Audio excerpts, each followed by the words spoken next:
Okay, my name is Sara Smith-Silverman. My pronouns are she, her, hers. I'm a professor of history at American River College, and today's date is September 12th, 2023. So let's start off by establishing the basics. What's your full name? What are your pronouns? And what's your date of birth? My name is Zoe Reyes Mistidio. My pronouns are she, her, though I'm flexible depending on the situation. And my date of birth is July 8th, 1997.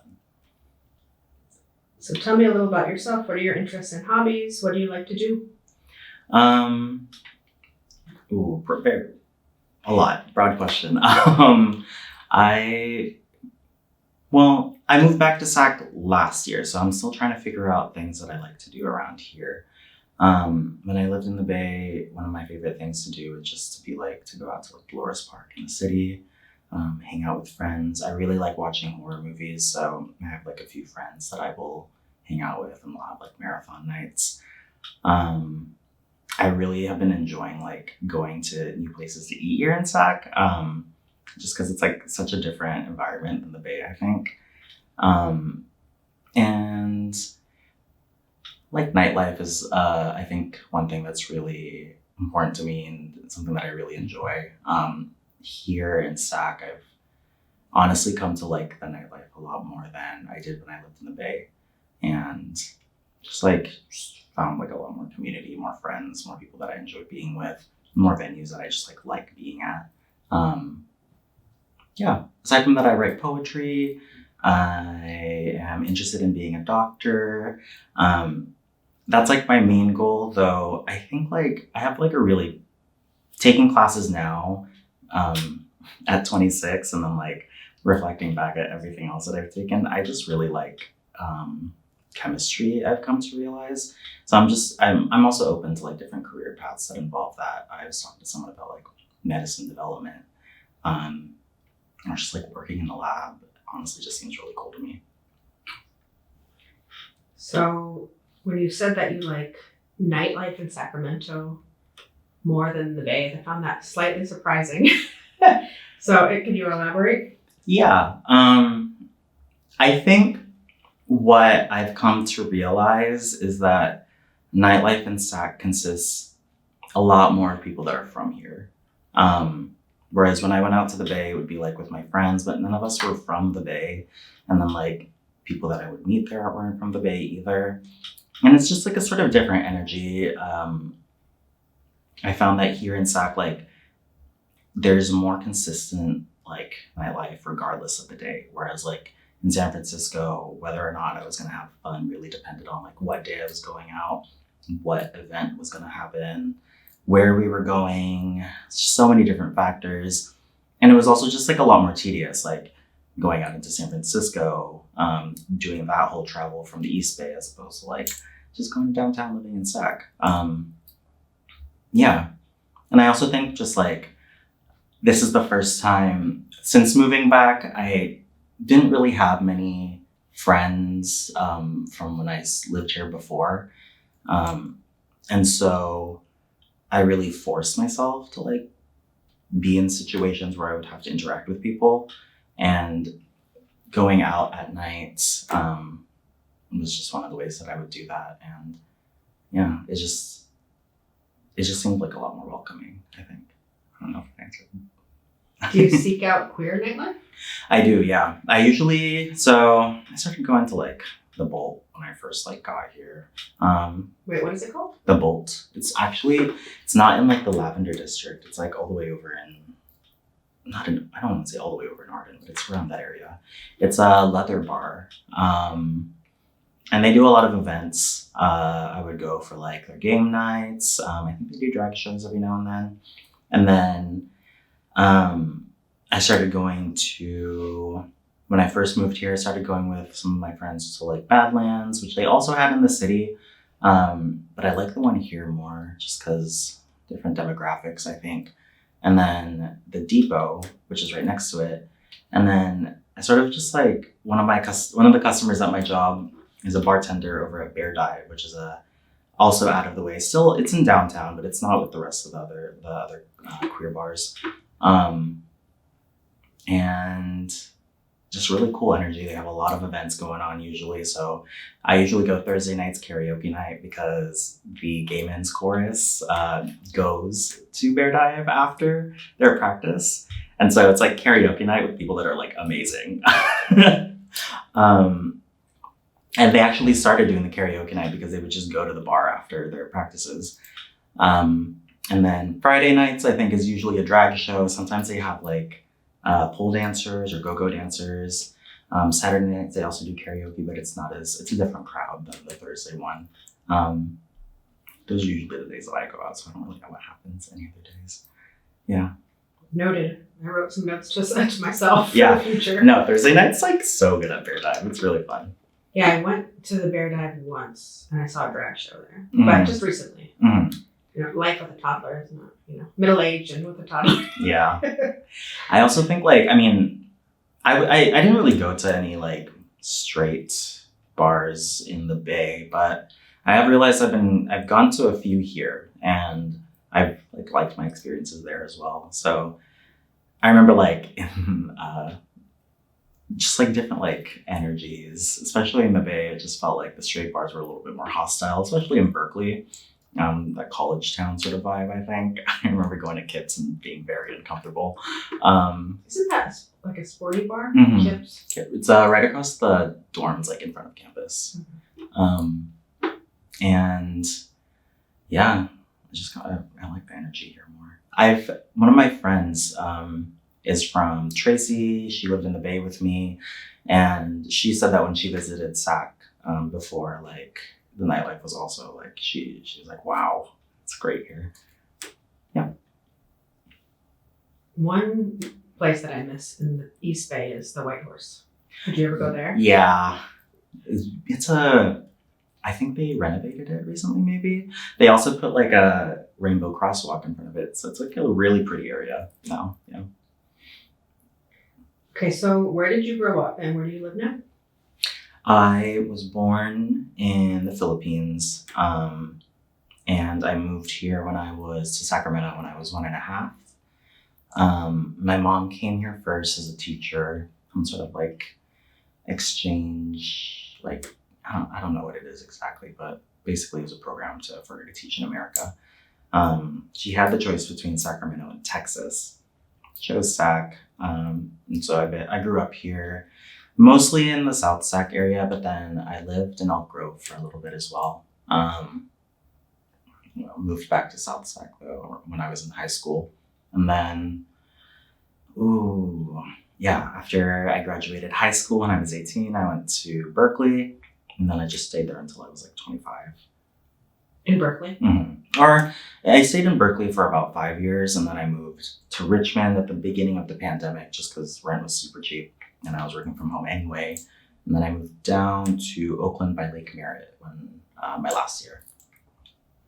Beautiful area. I love it. I miss the Bay sometimes. Okay, so where do you currently attend college? And what do you study? I go here, SEC. Though one of my classes this semester is at ARC, but it's online. And I don't have like a declared major. I'm doing pre-med right now. So just doing like the required classes for med school at the moment. Chemistry, bio, physics, math. I think I actually like one English class maybe.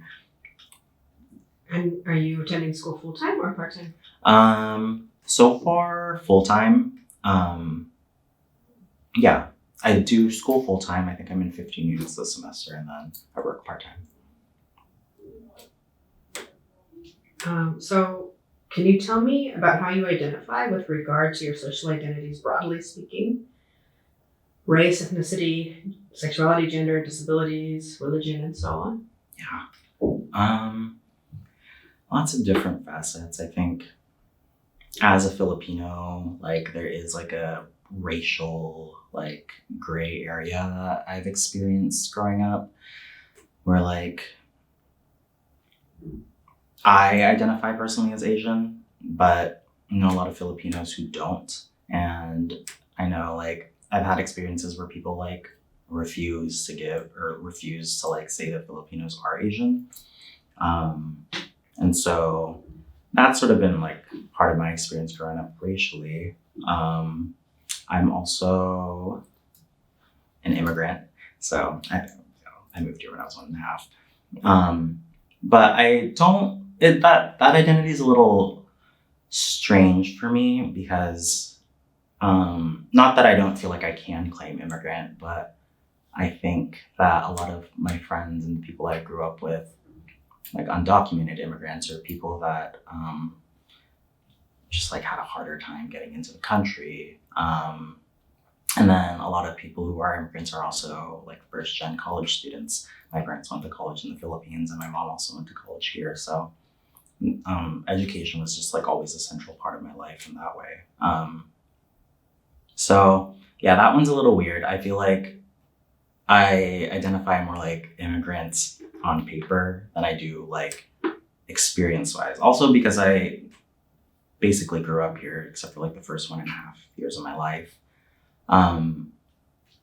And sexuality, gender, I identify as bisexual. That's something that I came to terms with, I think, when I was 21. Before that, I only really identified as gay. And I think like I would experience a lot of like feelings towards women.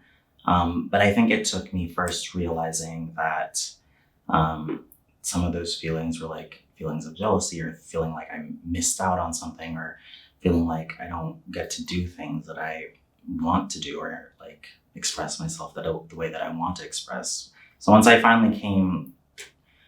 was like, okay, like what name works best with me? I went through a few different ones until I landed on Zoe. Am I comfortable going with she, her as my pronouns? Once I think came to terms with that, it kind of like opened my eyes up to like, yes, I was feeling like, I guess like jealousy or envy of the gender aspect, but also I think that like also masked like an aspect of attraction. And so that came to me later in life. Yeah. And then, was there anything else? I don't know. Gender identity and expression, and then disabilities and religion. Yeah. Gender's been like a weird journey for me. I think I obviously grew up like as a boy, and then when college came, I met like a lot of like people that were like questioning or like trying things out, and so I was like, okay, I'll do that too. And I identified as non-binary for a while, and I used they them pronouns, and I knew that felt more correct than being gendered he him and being like called a man. But it still didn't feel right all the way. And I remember one day I was hanging out with my friends. I had recently told them that I wanted to go by Zoe. Still kind of like questioning what I wanted to do. And then my friend Salma was like, do you like want to try on some dresses that I have? Or like, and I would do my makeup like before that, back when I was still like questioning myself. And I don't know, it was like the feeling of putting something on that I've never put on before. And like, there was like an aspect of fear to it. But seeing myself in the mirror just gave me like a feeling of exhilaration, of like I look good. And from there I was like, okay, like let's try using these pronouns. And those just like, since then it's just felt correct, I think. Yeah. And then still trying to figure out what that journey is, I think, though, because I don't know how I see myself or what I want to do yet. But I think right now I really find a lot of like comfort and happiness in being able to at least like with the people I care about, be able to like explore those things and have them affirm me in that way. Yeah. Disability-wise, I haven't really identified with anything. I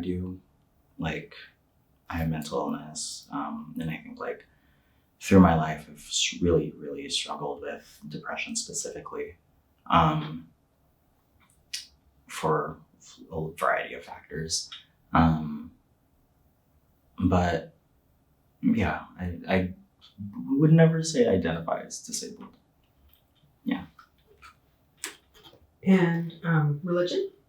I grew up Catholic, and like Philippines is a big Catholic country. I went to church every single Sunday with my parents. I went to church school when I was in elementary school to like learn the Bible.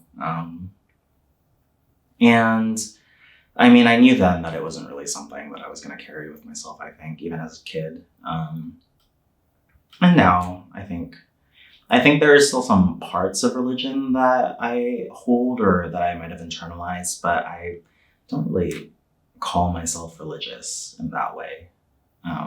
Yeah.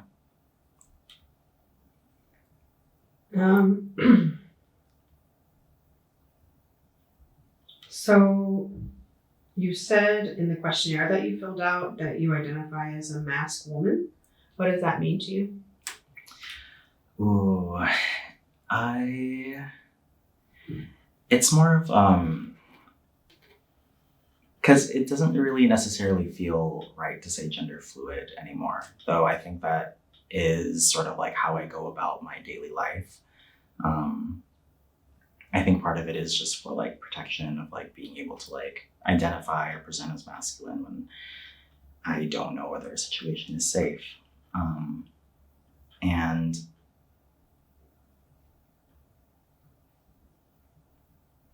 yeah, I think I said before, like, a lot of like my experience, like progressing through gender identity and all of that is really like my relationships with my friends. And I think that's where friends and like loved ones, and that's where I find joy. I think for a long time, when I first was like, okay, I want to go by she, her, it also felt like I had to lose parts of me that I also liked about myself that weren't necessarily like, that were maybe coded as a bit more masculine. Like, I really like the way that a lot of butch people dress. I like that sort of style. I like the sort of like masculine energy that a lot of butch people give off. And I think that's sort of how I see myself in like maybe the baby stages of that. But yeah, I don't know. Is there anything else you want to say about social identities, broadly speaking, before the next question, which is about your coming out experiences? Oh, I think like regarding the disability part, not necessarily a disability, but I'm also HIV positive. So I think that's also been a really prominent factor in my experience as a queer person, especially when it comes to like navigating that in relationships and with other people. And especially in the beginning, trying to find community and trying to find comfort. Yeah, that was something that I was really striving for when I first got diagnosed. When was that? It was my first year of college, 2015. A little before October, a little before Halloween, I want to say. So you were 18? Mm-hmm. Do you mind if I ask what that experience was like? No. Anything specific, or do you just want me to? Just like, but yeah, just in general, what comes to mind when you think about, because you were so young, 18, and to be given that diagnosis, I can imagine it would be kind of confusing and scary, and Yeah, it was scary for sure. I remember the day of, because I mean, I was still new to being like tested and doing all of that stuff, but I'd done it before at that point.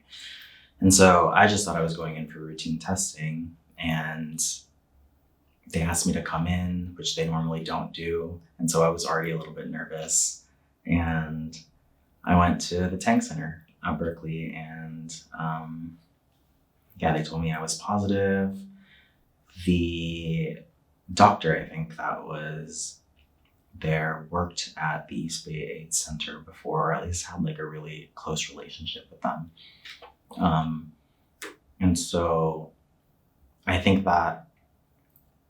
she was super helpful and beneficial to me not completely losing it like in that moment, because she knew what she was talking about. She was very like, she was compassionate without being like dramatic, I think, and she knew what to do, and she was like, whenever you're ready, these are the steps that we should take. And the Tang Center wasn't fully equipped to like have specialty care, infectious disease care. And so even though like I had my care there, I still had to go to Oakland. And I remember the first few weeks were a little confusing. I didn't go to class the day I was like diagnosed because I didn't feel like it. And I left the Tang Center. I like called my friend April, my best friend at the time, and she met me outside, and she just like hugged me and like cried, walked home together. I think it was a lot easier and a lot faster to understand the disease as a disease and to understand how it worked in my body and what I needed to do to keep myself healthy and safe. But I think one part that was really hard, and one thing that I really tried to get during college, was like addressing a lot of stigma, or, I mean, in my case, like, I think, especially when I'm like feeling very depressed, a lot of like my identities sort of compound on themselves. And when I think about like my worth or the way that I like am valued to other people, my attractiveness, all of that, I found it really hard as an 18, 19-year-old to feel wanted as an HIV positive queer Asian person.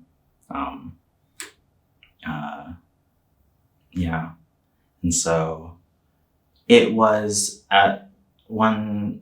both like scary and also easy to understand, but also it felt like I was completely lost in some sense and alone. And not necessarily alone, but it just didn't feel safe. Even now, like it's 8 years now, but still trying to like tell people that I'm interested in dating that I'm HIV positive. It still brings up it makes my heart beat a little faster, it makes me feel nervous. And like my mom cried and she thought I was dying. She was very dramatic about it. So you said, do you feel like you can elaborate on what you just said? You said there's sort of, when you feel depressed, it's compounded by your various identities, and it's hard to feel wanted as somebody who's HIV positive and queer and Asian. Can you elaborate a little bit more on what you mean by that? I just think of like, I don't know if it's like the right word for it, but desirability politics. Who gets to be pretty? Who gets to be wanted, I think, is something that I think about a lot. And when I think about like people that are wanted and people that are like the ideal of beauty, I think, at least in the gay man community, I think of like a toned white man that's like 6'1" and is like, I don't know, disease free or whatever. And I think it was also the environment that I was in, where it was the first time I was ever like exposed to queer people in a large sense, and trying to find community. Not community. I think community was easy to find, but I think just like trying not to feel as lonely, trying to find like a partner or something. A lot of it is like, I think, me talking at myself and like putting myself down. But I think there's also like I think it comes from a very real place of like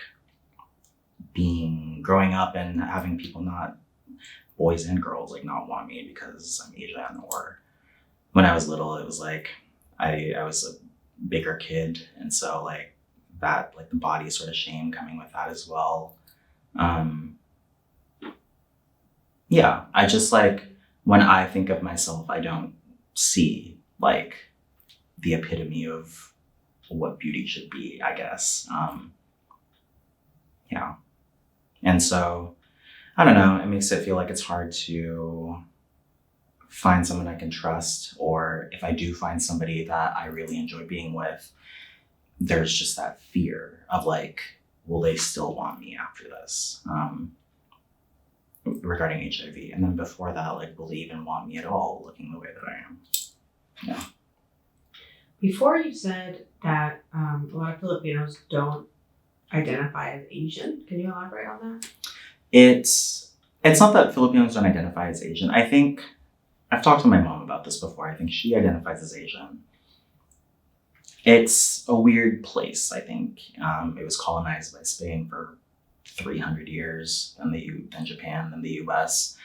The southern part of the Philippines has a very large Muslim population. The north of the Philippines has a very large Chinese population, just from like centuries of being in proximity to each other. The languages of the Philippines like are related to islander languages, like in Tonga and the Marshall Islands. And so I think like the compoundments of history and not being like a uniform tribe of people, in the same way that like maybe a Han Chinese person would identify as, I think that makes it hard to box Filipinos in, when you try to like I don't look anything like my dad. My dad is like a very like dark-skinned Filipino man. My mom's a very light-skinned woman. She's from the north, looks very much like an Asian person. My dad looks more like a Pacific Islander. And then I think that, along with the fact that like you have to deal with people also trying to categorize you, like I would identify as Asian and then someone would be like, Filipinos aren't Asian, what are you talking about? Yeah, that's just something I've had to grow up with. And I think talking to Filipinos growing up, it's something that not we all, but a lot of us share, of like not necessarily knowing where we belong racially. Yeah, I remember in middle school, like a lot of the Filipinos would hang out together, whereas like the other Asian kids, like the Vietnamese and the Chinese kids, would all hang out together, and then like maybe a few Filipinos in their group, but it was like very cliquey and like, yeah. So can you talk some about your coming out experiences? What was the process like of figuring out your identities? I know you talked a little bit about this already, but can you elaborate? Like, when did you sort of start to figure yourself out, your identities, and just what was that process like, and how did people around you respond? Yeah. I think growing up, it was very obvious I was like a gay kid. And so in that sense, like when people would make fun of me for that or like just mention it, it was like me not coming out, but like in an involuntary sense. I don't ever remember like middle school or high school ever formally coming out to like any of my friends, I think. Some people would ask and then I would like answer, but I never was like, hey guys, I'm this. And I never came out to my parents when I was a minor.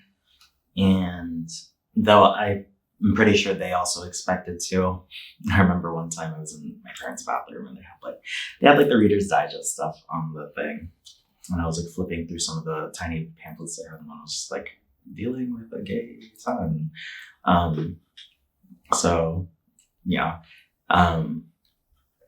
there's that. the first time I ever remember coming out formally was in college when I got diagnosed with HIV, actually, because I was still on my parents' health insurance. And I know that I was like 18 at the time, so there was privacy. But yeah, I remember it was probably within the week after being diagnosed, I called my mom. And the first thing I told her was that I was gay. And she took that fine. She was like, cool. I knew. And also all of my coming out to my family has been to my mom, never really to my dad. I just kind of assumed that she tells him. So it never really felt necessary. So I just feel more comfortable with my mom. And then after I told her I was gay and she like was fine with it, I told her I was HIV positive, and that's when she was like started freaking out. And for a while it was like pretty standard, like I like wasn't really questioning my identity in any ways until I was like started having like questions about gender, how I identified, and what felt right. And I remember telling an ex-boyfriend of mine at the time that I thought he was the very first person I told, where I was like, I think I might be non-binary. And he told me I wasn't. And, and like, yeah. So that kind of stunted me for a bit. But I think from that, his response to that, I just like, it felt wrong. So I was like, I know that he's wrong. And that also, like, I know myself. And then once I was out of that relationship, I think that's when like I started to like tell my friends that I wanted to use they them pronouns. And yeah. And then yeah, through college, that was pretty stable, I want to say. It wasn't until I started working after college where I was like, maybe I'll try out different names and see where that leads me. Because I don't know, my birth name, I have like a weird relationship where like I don't necessarily hate my birth name. It's just like a very old, formal, masculine Spanish name that sometimes just doesn't feel right sometimes. And so I started going, like the very first name I went by was Manalo, because I was trying to find something in Tagalog that I could identify with. And I went by that for a little bit. It felt nice in the sense that it wasn't like my name, but my birth name, but it also didn't feel right because it's just like, yeah, I didn't really identify with it.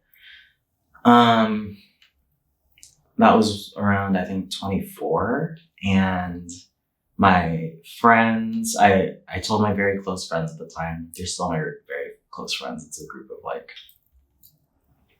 4 of us. Yeah, 4 of us. We were coworkers that just like really hit it off. And they were the very first people I told, and they were immediately like, cool, like we'll start calling you that. And I think that experience, while the name didn't really like ring true with me, it was just a good experience to have. Like, I have friends that support me, and that are willing to do what makes me comfortable, happy, the same way that I'm like willing to do it for them as well. And then after, I think I want to say a year, I decided to go by Zoe, and I told my friends again, and same response. They were like, they were like, yeah, let's do that. And then also like, I think the name also rang true with them as well, because they were like, it was like a very easy, comfortable shift, and it felt very natural, I think. And then my friends were also the very first people that I was like, could we try, like around like 24, 25, like, can we try using these pronouns for me? And yeah. These days, my take on coming out is that I will come out, or that I will be my fullest self with people that I want to be with, and that I enjoy being with them, that I like, that I feel like deserve to know me. And I think that's also how I sort of protect myself going around. And I mentioned it, I think, in the questionnaire about like being misgendered by like a lot of faculty, just like professors and stuff. And it's not that like I had like a little bit of trouble, because it's not that they never asked, so it's like they wouldn't know. But also like it doesn't affect me in a way where I like feel like I'm being antagonized, because it feels more like I'm holding my identity to myself until I'm ready to share it with others. And I guess in that sense, I sort of justify like, well, if you misgender me, it's because you didn't deserve to know me. Yeah, I guess. But did you add your pronouns in the system? I don't know. I think I know I did it on Canvas. Okay. I don't know. Is there another place to do it though? Yeah, you can do it administratively, so it shows up. Your pronouns show up everywhere, like on the roster and Canvas, and they shouldn't get anything wrong when they are messaging you. And, Cool. Okay. Though I know there's still issues. Yeah. Plus, there's just like I don't know. Fear aspects to that as well. Being like, are you gonna treat me weird because you see me in a way now that I have my pronouns and my name up like that? Yeah. It wasn't like Berkeley, I think, where I was taking ethnic studies classes and I was like, this is me. Were you out as non-binary at Berkeley? Okay. How old were you when you came out as non-binary? I want to say like 19 or 20. Oh, yeah, because you said your partner at the time negated your identity, but that was pretty early on. Yeah.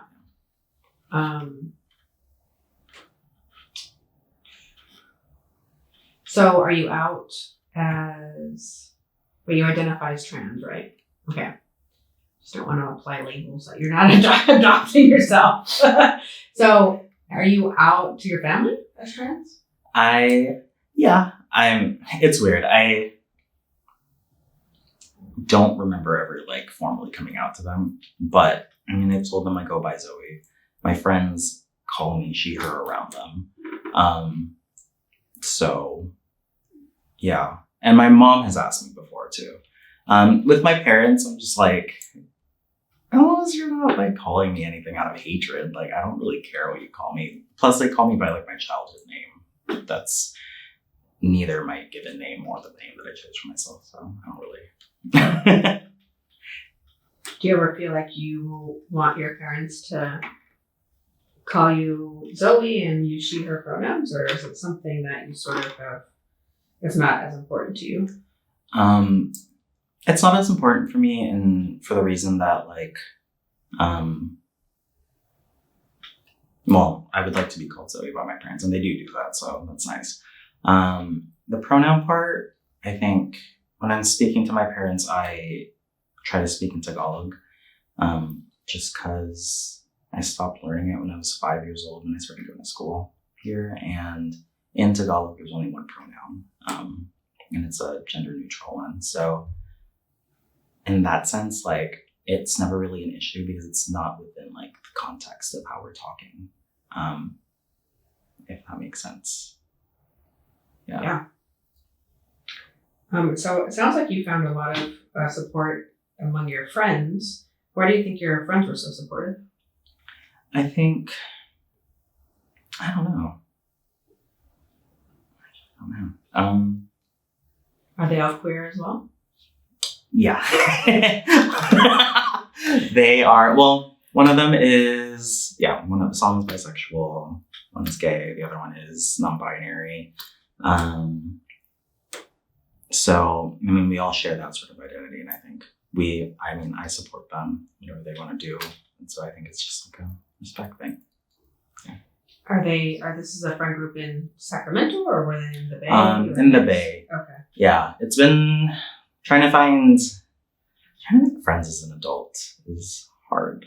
Especially, I think, I've surprisingly, like, made good friends with, like, straight people. But I would like to have, like, a queer friend group. I think that's nice. But also, like, I understand that I'm not, like, a high schooler that can go to my friends' houses every day anymore. So it's fine that they're all in the Bay. Do you think it's also a little bit more challenging? Because people often find friends at school, and you're a returning student, right? Because you already graduated. Yeah. I mean, my coworkers, my classmates last semester learned that I was 26. And they said, "You don't look like it." Which I said, "I'm only 5 years older than you." Like, what does that mean? But yeah, I think there's definitely that aspect. I in school, because it's such like a random assortment of people that I get thrown with for class, it's harder. I think I'll make a lot of like acquaintances and a lot of people that I'm very comfortable talking with in class and like doing work with and studying together, and they're still cool people.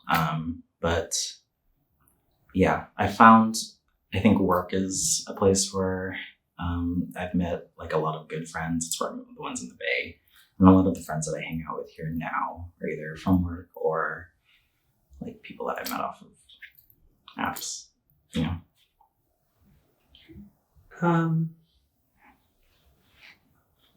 No, I had a question and it sort of left my brain. Okay, so this question, so what does it feel like emotionally to have figured out your identities, and do you feel like you feel happy and empowered? It's strange. I was actually thinking about this during the break because I was like making connections with you asking me about the HIV, just kind of like started a whole like chain reaction of things. But can you repeat the question again? So how do you feel emotionally to be at the place you are now, right? In terms of how you identify, and then do you feel both happy and empowered in your identities? Yeah. I feel comfortable. I think there's still room to grow. I think like when you were asking me like what does a masculine mean to me, I think I was just having a little trouble because I think for me personally, if the problem was just like not looking like a woman, like then it wouldn't be a problem. Like, but for me, there's just so many experiences that revolve around gender, and I think with the HIV especially, like while it was a very scary experience, it's also like the first time I've ever like experienced like tenderness from a lot of men, and seeing that side of masculinity, and also just like the things about myself that are more masculine that I do enjoy or that I think are worthy of keeping. Also, like talking about like attractiveness and all of that.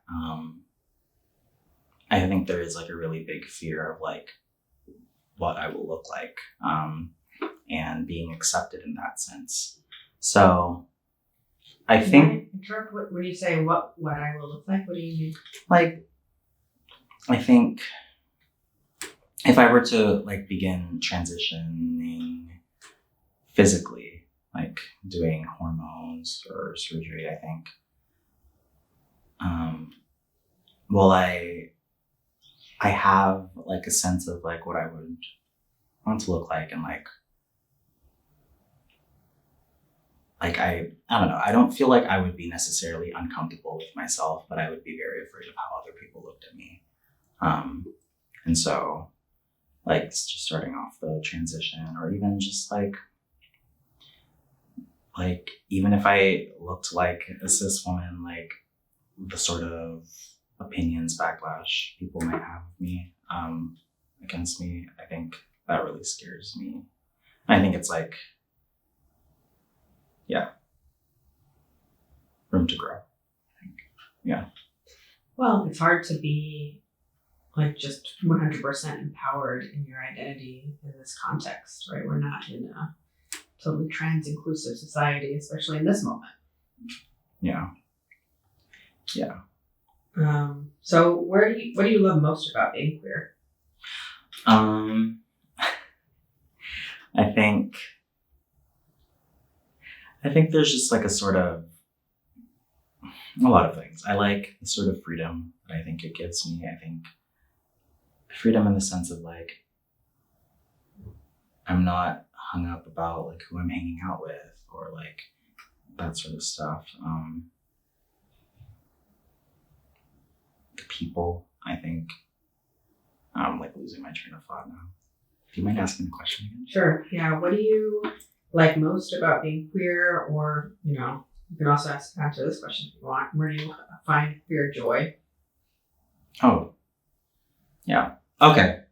I mean, a lot of it. I think hanging out with my friends, as I said before, I think doing a lot of, like, I'm not going out with my straight friends, like, with a full face of makeup and, like, a skirt and, like, looking real skimpy. Like, I'm not going out with my straight friends doing that. And so I think, like, what I really like about being in a queer community, being with queer people, is just the fact that I don't have to worry about, like, there's a sense of, like, I don't have to worry about feeling ugly in myself. Because I know that personally, a lot of the time I will talk myself down, or I won't see myself in a very specific way, or like just like attractive or all of that. And I found in queer spaces, like, that's fine.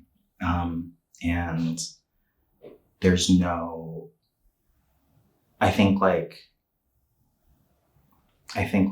there's no pressure to be your most perfect self, at least with me when I'm with my friends. And in that way, because there's no pressure, it allows me to be even more expressive, I think. Yeah. I'm trying to think.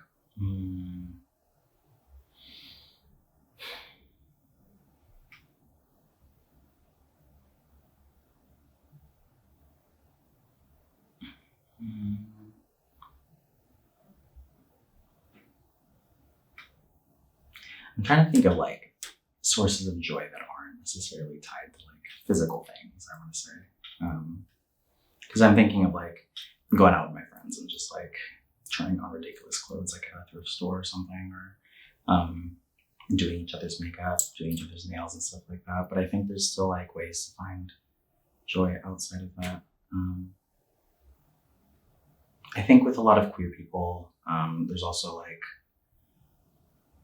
at least with my friends, it's easier to open up about things that are about like things that I'm going through, things that aren't as like happy, or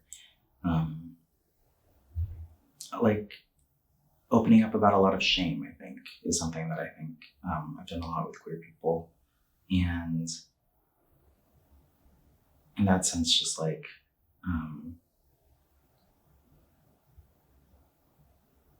yeah, knowing that I'm not alone in it, I think. Yeah. Do you mind if I ask this follow-up question? You said queer shame. What do you mean by that? I think for me, like going back to my experience, like being HIV positive, I think like there is like a lot of shame that I have with that specifically. It's really, I mean, for me personally, I just tend to blame myself for a lot of things. Whether that be like a relationship not working out, or getting HIV, or like not being like queer enough, or not being queer in the way that I want to be. And in that sense, like it can feel really isolating to hold that shame and not feel like I have anyone to share it with, or that I'm the only one going through it. But being with other queer people who are also struggling, I think is a very freeing experience to know that, like, yeah, I don't have to hold the shame like myself, I guess. That makes sense? I think so, yeah. Do you think those feelings would be the same in the Bay Area as they are as you feel in Sacramento, or do you think they sometimes feel contextual? I think sometimes it feels contextual, and I think like it's not that I necessarily feel safe with a lot of queer, like with every queer person. There are things that I like don't like to talk about, and that I have a lot of shame, that I feel like it would be even more dangerous to talk to with a queer person about it. And so, yeah, I think it is contextual, and I think it also is, contextual based on like location, also who I'm with and what I'm talking about. Do you think that, would you say, I know you said you really like Sacramento, but do you think there's a difference in how queer friendly and queer inclusive the Bay Area is versus Sacramento? I think so.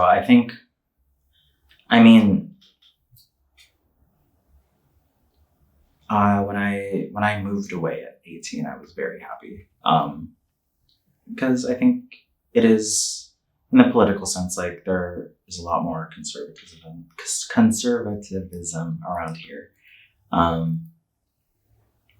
And I think when I go to the Bay, it is easier for me to expect that people will be accepting of me, or that I don't have to put on like a front of being super bro-y just to like not get a weird look in like a liquor store or something.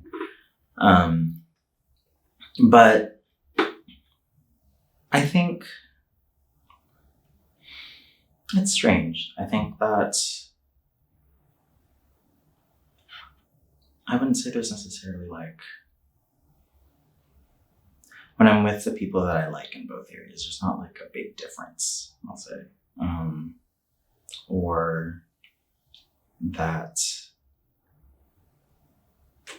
I think here there's just like I don't know how to word this. There's like a less frilly attitude as opposed to the Bay. Whereas like where I would feel safer identifying as myself in the Bay, it also just feels like I can't be authentic to myself. That I can't like have a real connection with people. And so a lot of like talking to people, a lot of meeting acquaintances felt very like transactional, passing by. Whereas here, like,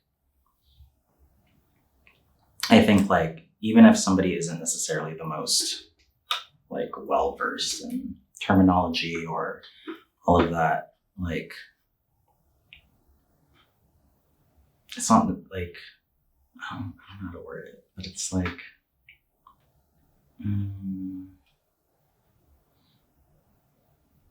it just feels like I can be more truthful to how I'm feeling into myself. And even if somebody like says or doesn't understand fully or says something a little bit ignorant, like here I've noticed it not never, but like there's more of a chance that it doesn't really come from a place of like antagonizing. It's more just like, I don't know. Yeah. I don't know if that makes sense. I think so, yeah.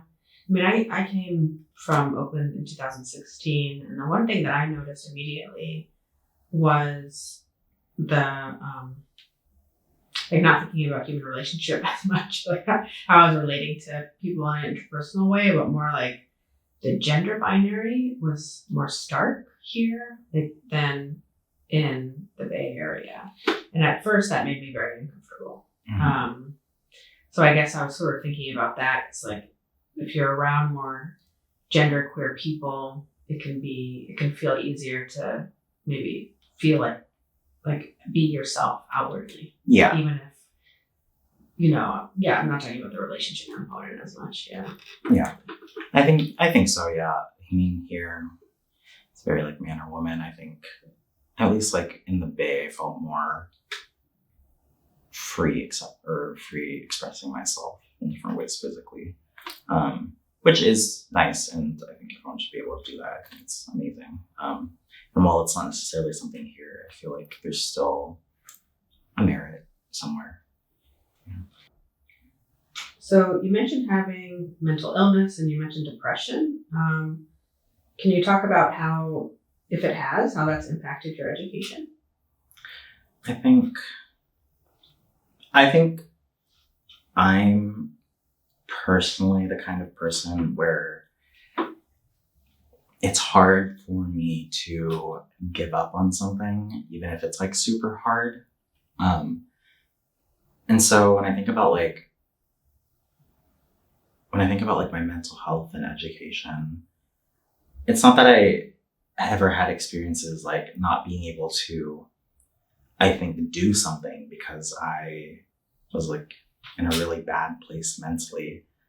But I think if somebody understood that at the time, it would have helped a lot, I think. I mean, I'm thinking just now of like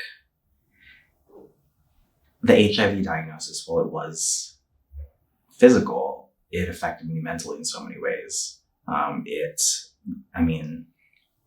I think depression is something that I've been dealing with since I was 12 years old. But like, it was a really hard time for me. And I was taking all of my science classes, and I mean, I didn't really do well in them, but I can't help but think like, if I felt comfortable and if I felt comfortable, if the professor was like approachable in a way that I could like tell them maybe not exactly what was going on, but that like something bad was going on, and that like I literally didn't feel like I could move or do anything. Instead of having to force myself to power through it and and continuously doing that to the point where now it feels like the only option. Yeah, I think it would have helped. I mean, I'm even thinking about like high school.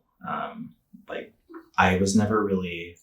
school was never really hard for me, at least like primary education. But I was still going through a lot of stuff when I was 8, or I don't know if I was 8, but in 2008, like the housing crisis, that really affected me and my family, and we had to move. We were homeless at some point, we were moving a lot. I never really knew where I would be in the next like 3 months. And through that time, I was still going to school as like a 5th grader. And, you know, that was a really stressful time in my life. And I don't know. I just think like,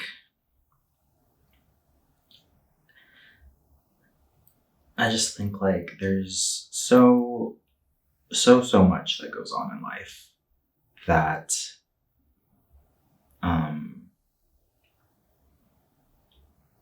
people shouldn't be afraid to ask when they need to take a break or support.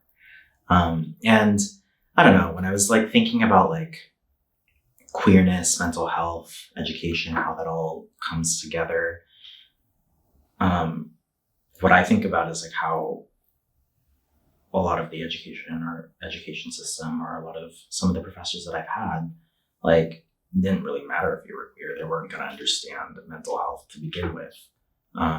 And so I think that should be something that people should be taking into account more. But also, because of that, queer people, it's hurting everybody. But I think it's felt the most by a lot of like queer people who, you know, in addition to going through stuff, might not have resources, might not have people with experience, might not have time, might not have money.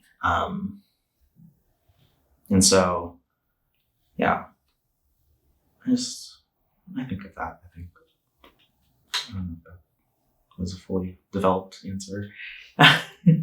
So you're talking in part, or you were talking about your experience at UC Berkeley.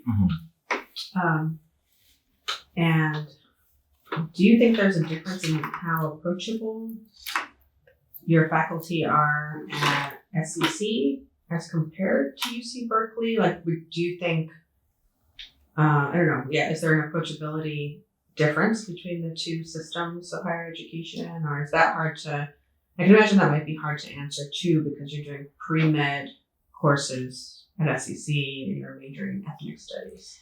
Yeah. So I don't know. Yeah. Yeah. Yeah, that's what I was thinking. Like, I think there's a lot of factors. I think, like, I went to school before at Berkeley, I was younger. And so everyone around me was also my age. And so I didn't feel out of place that way. I think here, it is a much different feeling. Not being completely immersed in school like I was back then. And I think, like, the subjects also have to deal a lot with it. I was taking mostly humanities courses over there. I was an ethnic studies major, African American studies minor. So I think, like, a lot of things I was able to talk to my professors about. And here, there's also just, like, in my experience, like, a lot more diversity in my professors over at Berkeley. A lot of my professors were women of color. Here, they've been a lot of, like, white men. And I took chemistry last semester, and my professor was like a younger Asian man. And if anything, like, I would say I felt very comfortable with him as opposed to everybody else that I've ever had in the sciences. I think I personally just am in two very different experiences, had a very different experience than what I'm experiencing now. So it's hard to tell. I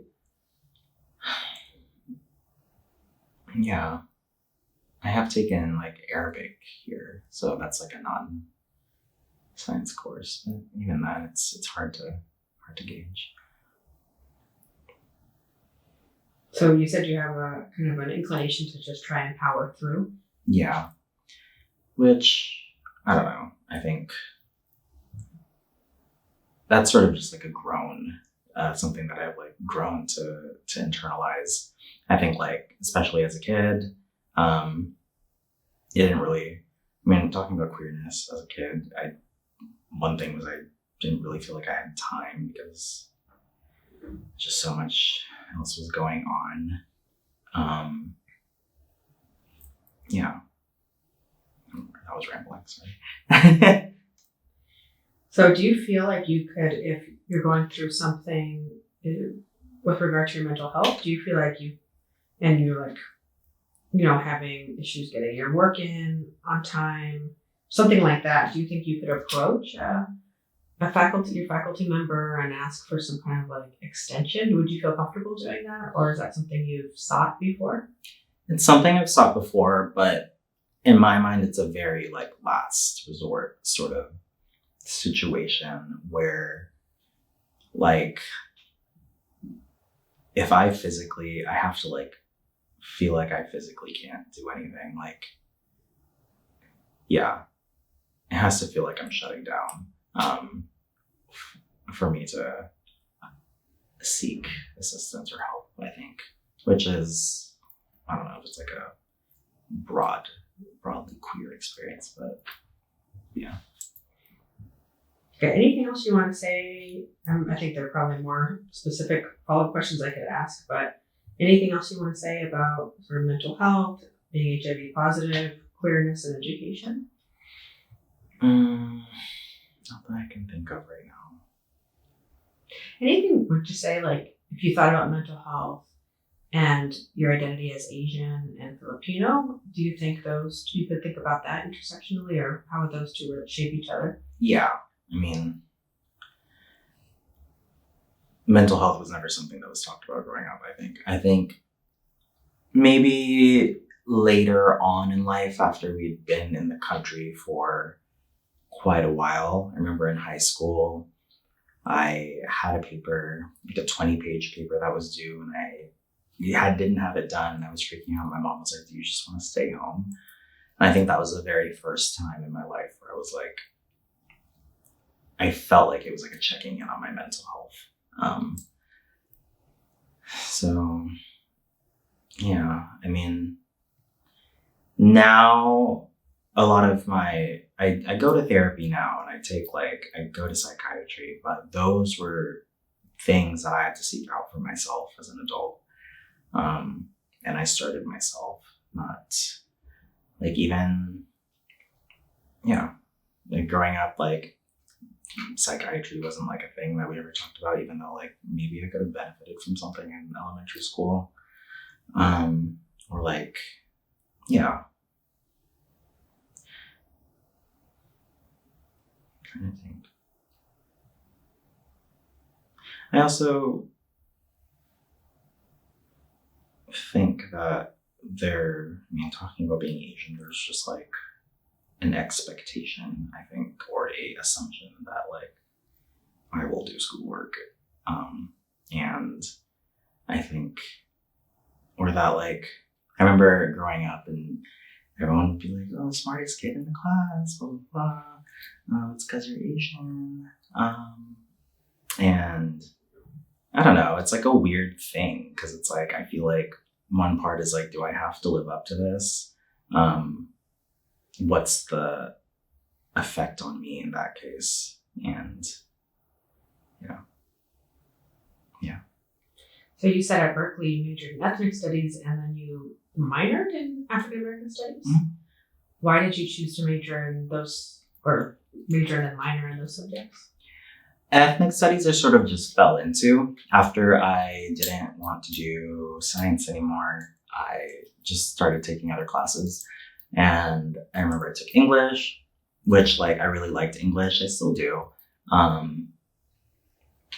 It was like not the experience that I thought it would be though. And then I did like a poli-sci class and I almost declared that as a major. And then I started taking an ethnic studies class because it was like a requirement. To take an AC, American culture, I think is a requirement. So I took an ethnic studies class and like really liked it. And I took the next one. And then I think like I just sort of fell into it, but by falling into it, I started taking a lot of African American studies classes. A lot of like, and it's a very interdisciplinary major, they both are. So it's not like we have to do necessarily like one thing. It's not like research focused specifically. So I enjoyed doing like English and literary stuff like that. And a lot of the classes that I took in the ethnic studies and African American studies departments were also like a whole class on Nikki Giovanni, for example. And taking the African American studies classes, I think those were where I like actually fell in love with like the program because the professors, first of all, were amazing. The subjects, I think a lot, and I don't know if they ever like talk about it fully, but a lot of ethnic studies theory comes from Black like writers and theorists. It comes from the African American Studies department.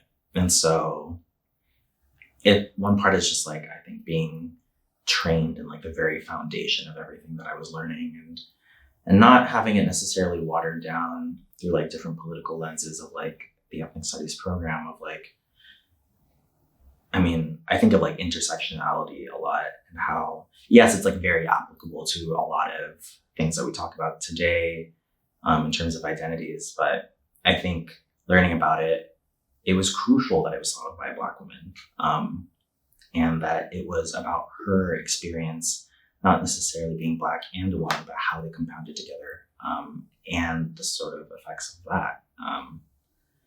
Yeah. I love the program.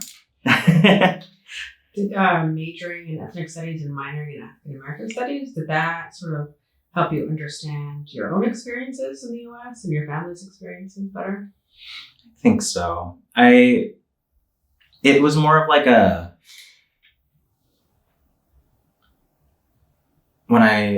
it was more of like being able to put words to things that were happening or the experiences that I had or like the housing crisis. Like when I remember going and reading about like redlining and like just the sort of terrible housing policies that people of color, Black people, were subjugated to, and understanding that those still had effects today.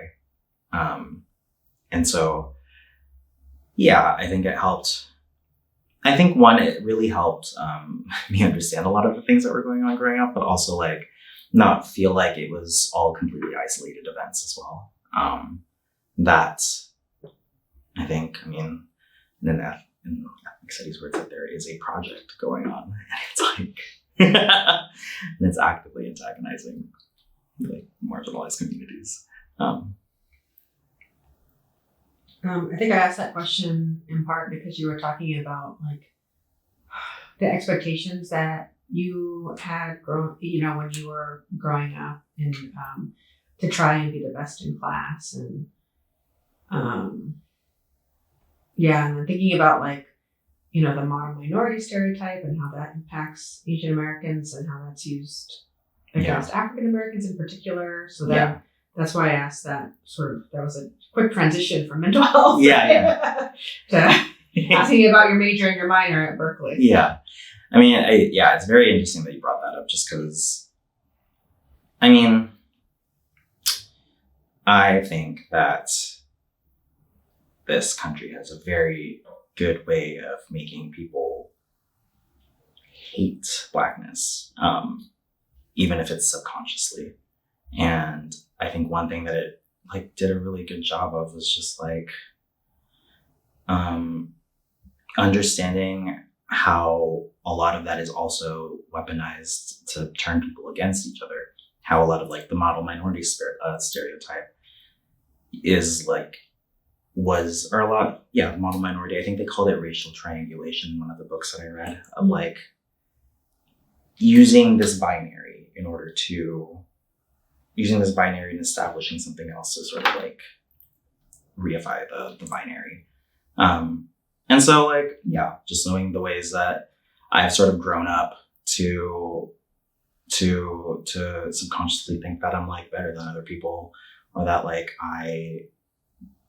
the ways that like my identity can be leveraged against other people. I don't know if that answered your question either. I don't even know what my question was, so that was good. So you mentioned that your family. Oh, anything else you want to say about any of that stuff we were just talking about before I move on to the next question, which is about immigration? Not that I can think of, no. Okay. So you mentioned that you immigrated when you were 1.5, mm-hmm.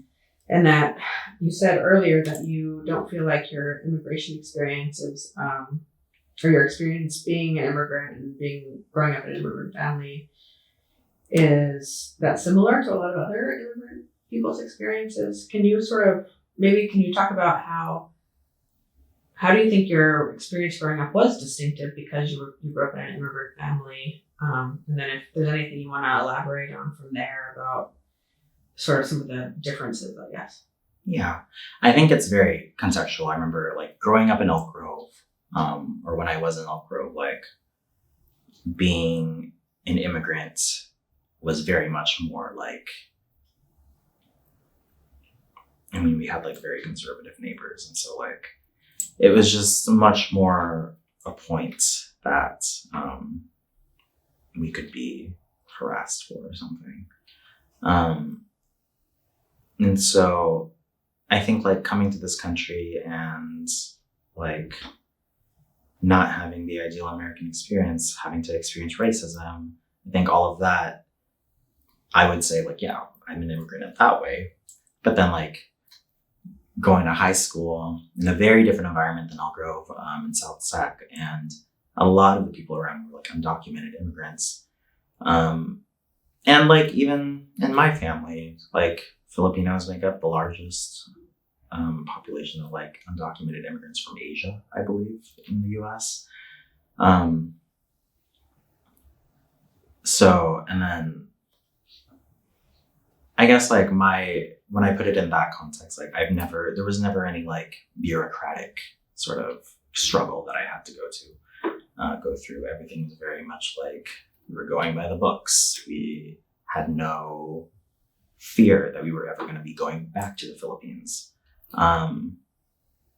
My parents also, like I said before, my parents went to college, so I never had like a doubt of like being able to go to school, go to college. My mom was also a teacher, and so I had health insurance my entire life.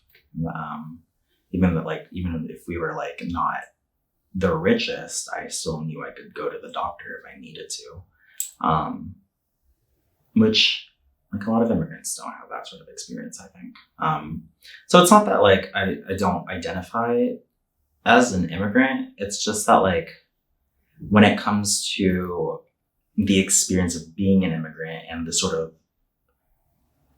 the depths of the struggles that a lot of people in this country have to go through, I just don't think I'm the most qualified to speak on that, if that makes sense.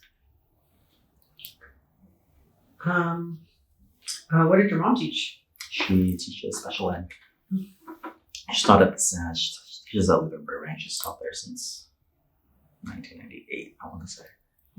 Yeah. Wait, when were you born? 1987. Oh, right. So how do you think growing up Filipino in an immigrant family kind of shaped your experiences with queerness and coming out as queer? It's weird. I think the Philippines has a very weird relationship with queerness. You will see a lot of gay people like on TV, and like growing up, I remember watching like a talk show basically hosted by, her name was Vice Ganda, like Vice, I don't know what Vice means. I think it's like a title, but Ganda means pretty. But like when I was growing up, I was like, that's a man wearing makeup. But I don't know. I remember like even now, like I think she identifies as a woman now, but like you'll see that, but then it's also an incredibly like Catholic nation with a very homophobic president at the moment. And so it was really weird having to deal with my queerness or stuff like that growing up, because in one way it wasn't unfamiliar. Like my parents knew what gay people were. I know what gay people are. Like, yeah, it's nothing hidden. But then at the same time, it's like, then there's are you going to accept me specifically? Because then it's like, maybe you're okay with the gay person on TV, but like not the one in your house. So I think that was like a really big worry growing up. And then I think like growing up specifically as an Asian man or someone who's perceived to be an Asian man, like there is a seeming stereotype. I think it's kind of with everybody, but much more prevalent in the gay community. I might have been talking about it earlier, of like being inherently like submissive or being like just being told what to do, not being like a man in the sense of like masculine man. And so I think even, I don't know, sometimes I think even if I was not queer, I think like growing up with a very non-traditional like gender feeling of gender, and then like also being an immigrant and Asian and not being familiar to other people, I think, I don't know. Yeah, I feel like I still may have faced some sort of like something. Yeah. Do you ever feel like you were in a place where you wanted to rebel against the expectations that were from you? Or that you felt, whether, I don't know, put on, whatever the expectations that you felt? I don't know if I ever felt like I wanted to rebel. I knew that there were many times where like, I was like, I don't know why you're expecting this from me. But yeah, I think, yeah, I can't remember anything as a kid. And also I think that was much more of like a pushover as a kid. I was more worried about like what people thought about me, and being accepted. So I would be more willing to do things to be accepted.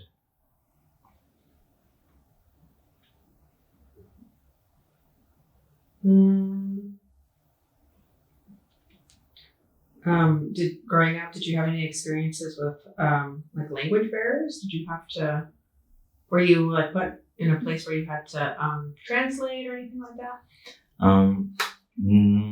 Not really, no. That's another reason why I remember a lot of my immigrant friends had to be translators for their parents. That was the English teaches Tagalog, or teaches the English. The Philippines teaches English, like sort of universally.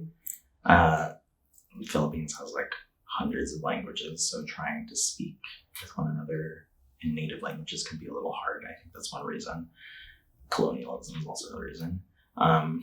But yeah, I never had to do that for my parents. I think personally, like any sort of like language barrier or stuff like that was more of like a personal experience. I didn't speak English when I first started kindergarten. I remember that much. And I mean, I don't know because I couldn't understand, but I would assume that people were making fun of me for not being able to speak English.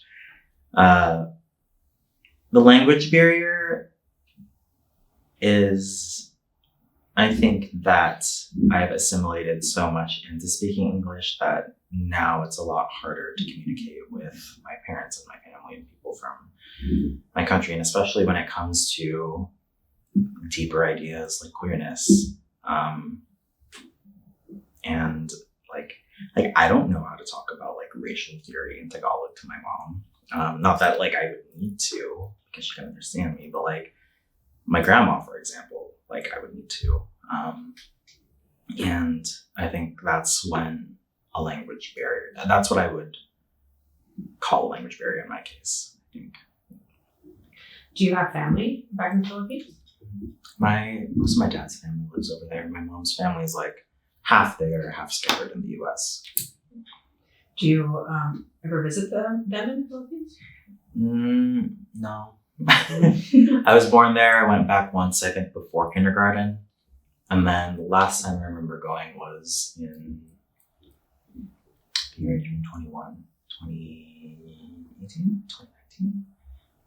Summer of 2018, I think. Yeah. Does your family send money back home? I don't know if they do anymore. I think so, maybe. I mean, we used to send like giant boxes of like of just like stuff, and we'll still like send stuff every now and then. But yeah, we would send a lot of stuff over there. Not really to my dad's side of the family, more to my mom's side, I want to say. Yeah. And now you said, is your mom's family mostly here, or is it more mixed? Out of both of them, my mom has more family here, but it's still like the rich ones live in the Philippines, and then everyone else lives here.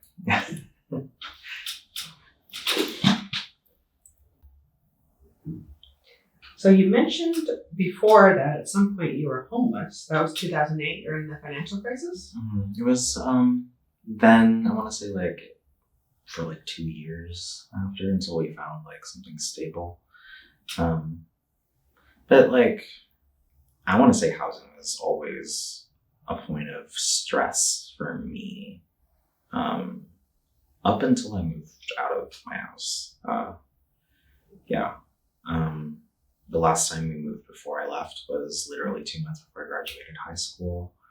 And yeah, it was like basically a really small house that I was only going to live in for like 3 more months before I moved away. And then my parents, then they moved again while I was in college, the house we have now. And now it's like stable, but yeah, there was a point where I remember like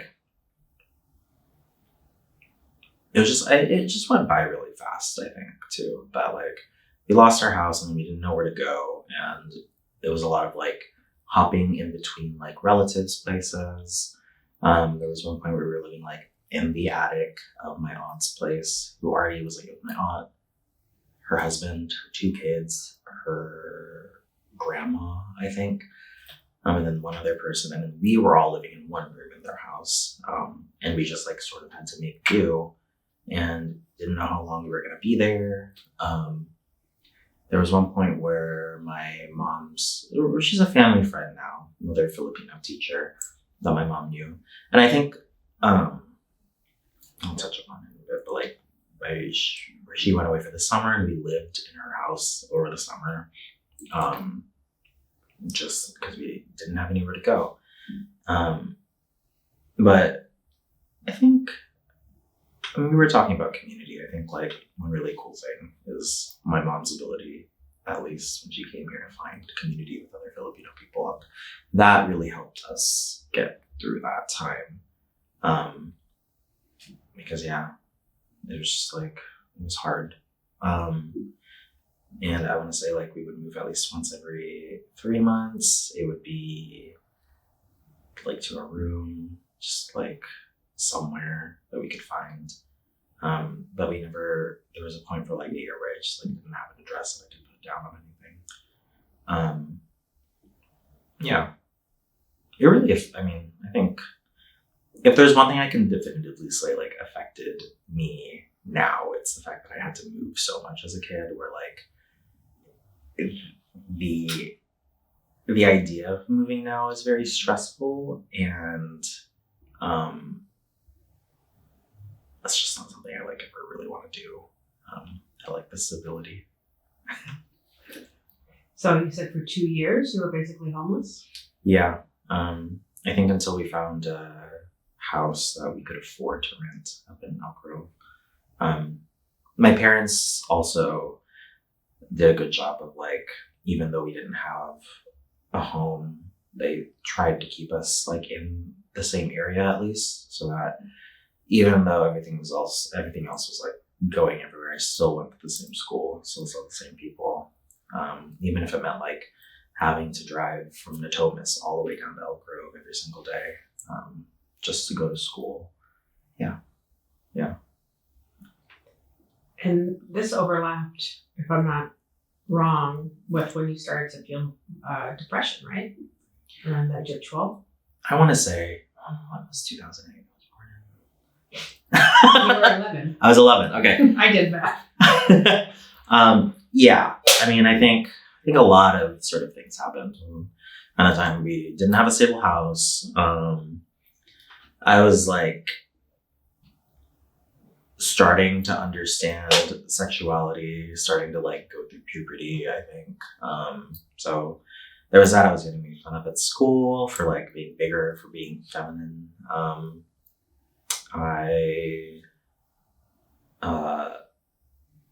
The friends that I was with were also like in a similar state, and so we were all just sort of like commiserating together.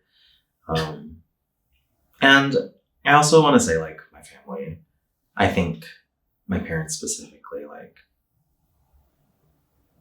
how I've come to see them as better people as I've grown older, but as a kid, like, sometimes I just like didn't like them as my parents, and so yeah. So, what happened? Did like one or both of your parents lose their job, or like what happened that you? My mom is the only one that's like been steadily working my whole life. She's like the most educated, so she's the breadwinner. My dad, he went to college. I don't know what in. I don't know. I think he graduated, but I don't think it was like any sort of like specialized degree. And I don't know. He sort of worked like odd jobs every now and then growing up. When it was just me, my dad, and my mom, he would be the one that took care of me at home while she was at work. And then once my brother was born, then he started working just so we could have more money. And we brought our grandma over from the Philippines to watch my mom's mom, to watch me and my brother. He never really made much, though, I think. Like, never enough to, like, contribute. I think, I mean, a lot of different parts. I think my dad sort of struggled with gambling. And so there was that. My mom was in debt for going to school. I think like around that time, I think she was pursuing her master's, for the reason to be able to earn more money for us, but I didn't like going into debt. And yeah. And at the time, like, my mom had only been working as a teacher for 10 years, I want to say. So 10 or less, I want to say. And teachers don't really make a lot of money. And I think, like, now that she's been working for so long, that we're making a comfortable amount, but it was not the story when I was a kid. And so,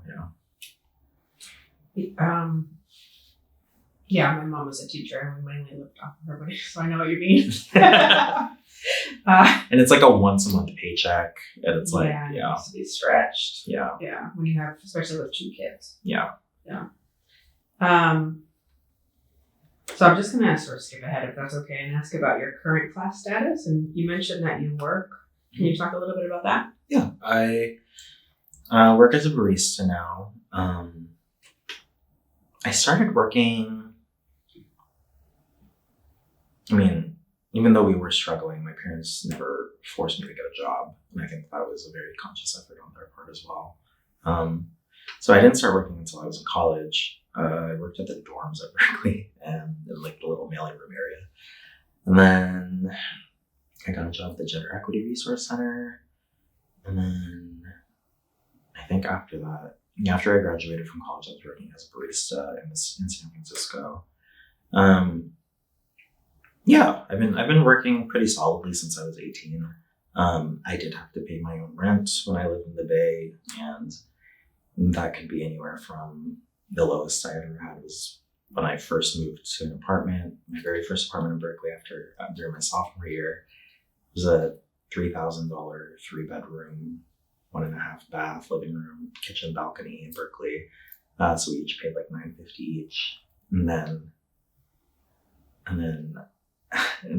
my very last year, I was paying like $1,800 to live in the studio in Oakland. So it was not feasible for me, especially because at my very last job, I was working at a doctor's office, like a medical company. It was a Blonde Medical. And I just, like, didn't have a very good experience with my last boss. And I had like a breakdown, and I was on unemployment for a little bit. I was on unemployment for about a year. And in that year, I moved back here, started school, because I wanted to start school, and I just, like, with all the money stuff, I just couldn't afford living in the Bay, going to school, doing what I want to do, all of that. Yeah. So how many hours a week do you work? I work about 30, I want to say. It's a pretty, I think that, it's not Starbucks. So I think that for being a barista job and only working part-time, I make a pretty good amount, and I try to support my family when I can. It's $15.50 an hour minimum wage here, but I get tips too, so it really depends on the week and what's happening, how much I get paid. Do you ever feel like it's hard to get by on what you make, or do you feel like you have to really figure out how to budget well, and do you run out of money sometimes? Now, now it's not as much of a problem. Living with my parents, I don't have to pay rent, So I still try to pay for everything that I have to myself. So I pay for my own gas, I pay for my own health insurance, I pay for all of that. And sometimes and sometimes it is a little bit hard. Like I also try to make sure that I'm like feeding myself with my own money. Because I don't really want to stress them out in that way. My mom is still the only one that's like consistently working. When I lived alone, I remember it being an incredible struggle. There would be times when I would get paid on Friday night, and in 2 minutes I would have $0 because it would all go to rent. And just like a sort of cycle, like I got into really bad credit card debt because I just was like not making enough to be able to pay it back. And that really screwed up like my credit score. It's like hard to get like a loan now if I need one. So yeah. I would say like I definitely struggled a lot more both living by myself and when I was a kid, and we definitely weren't making enough to like support all of us than I am now, at least. Well, it helps, right? You said you're not paying rent right now. Yeah. You have a lot of bills otherwise, but rent is a huge one. Rent is economy. a disgusting bill. Can you talk some about your workplace? Like, Yeah. How do you like it? What do you do? Barista. When I worked as a barista in the city, I worked at Phil's, and it was strictly like serving coffee. Well, we served like some food, but it was very simple stuff that literally like you got trained on it, and it was like a very simple, like no adjustments or anything. It's like, I want an avocado toast. That's what we made. This workplace, I think, so many different things. I think like it doesn't have the sort of corporate money that a Starbucks or a Phil's would have. So a lot more stuff is more homey. And there's like a bigger or not as big of a budget. Like it's harder to fix things, and it's harder to get things. And that's a little frustrating, I think, especially with the level of service that we try to do sometimes. It's the first coffee job where I've had to literally serve food, and like, I'm like, I didn't sign up to be a waiter.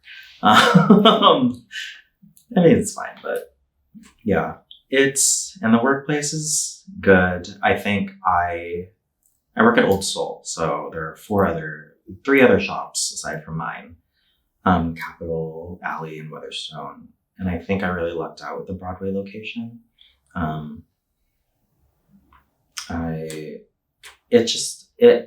Oak Park reminds me a lot of Oakland. And so like, I feel a lot more comfortable being there sometimes. And I don't know, it's just a very lively part of Sac. There's a lot of like community-based things going on around there. I like the environment, and I don't think it's something I would have gotten if I worked over in like one of the downtown locations. And yeah, I like it. I don't know. Is there anything you dislike about it? That you want to say on camera?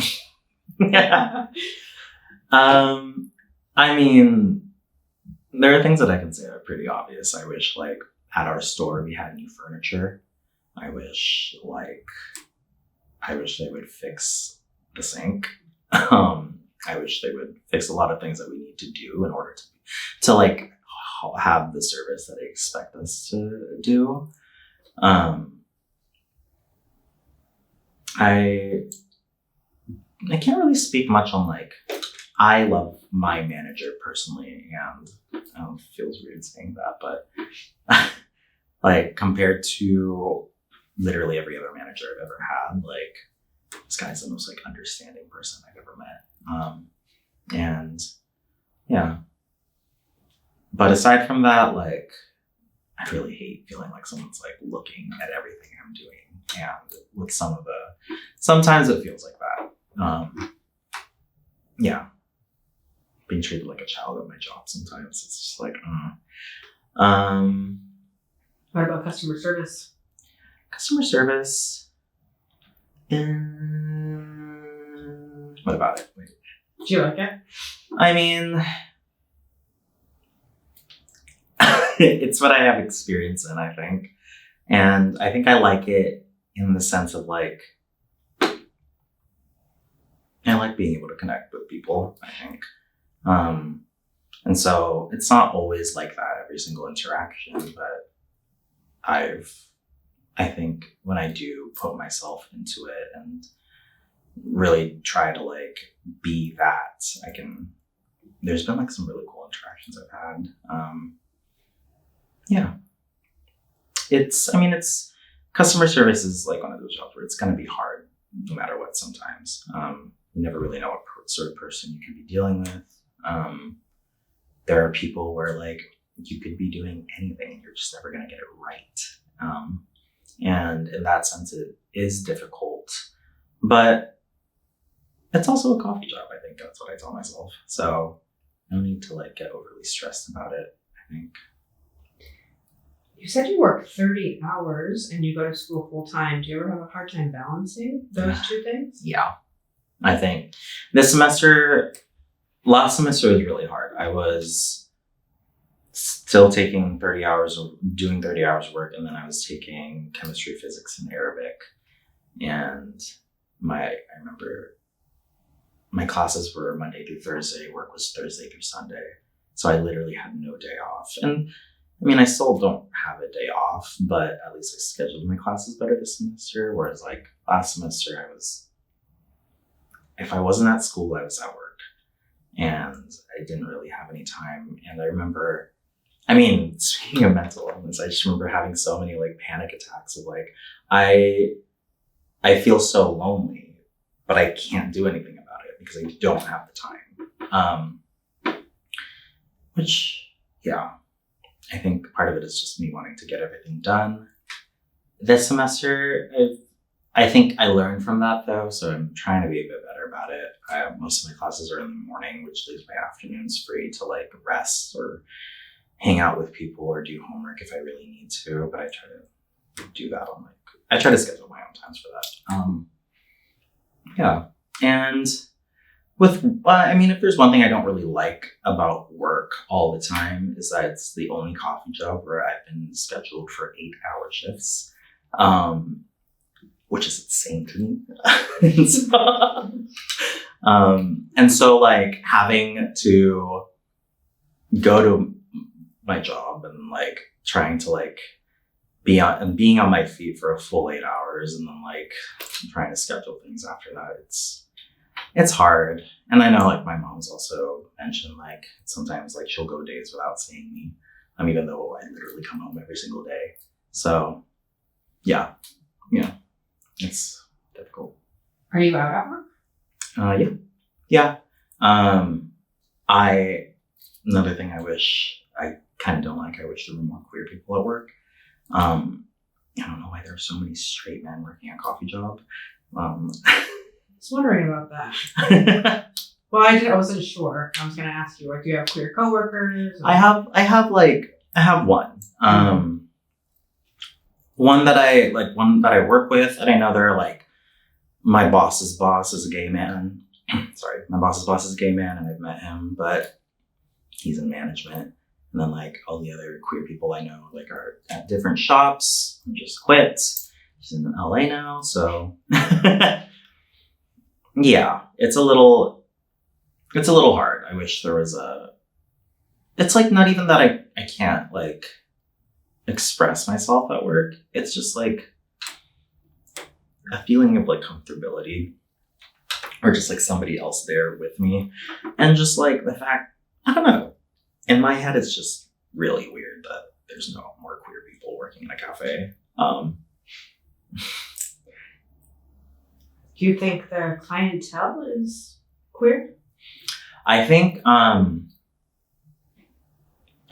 at my store, I would say like a good fortunate people are queer. There are a lot of regulars that I have that are like gay men, lesbians, and so like I see them pretty frequently. And it's always a nice experience. There are some days where I think it's like Thursdays. I don't know what it is about Thursdays, but like there will be like all these queer people that will just come in, and they're like the same ones that I see every week. So I'm just like, are you guys planning this? I don't know. But seeing the store filled with like queer people is very, very affirming and nice. And we also have like, I think there's also a lot of just queer people in the area. There's another cafe across the street. There's the Strapping gift shop. Which is not what it sounds like. No.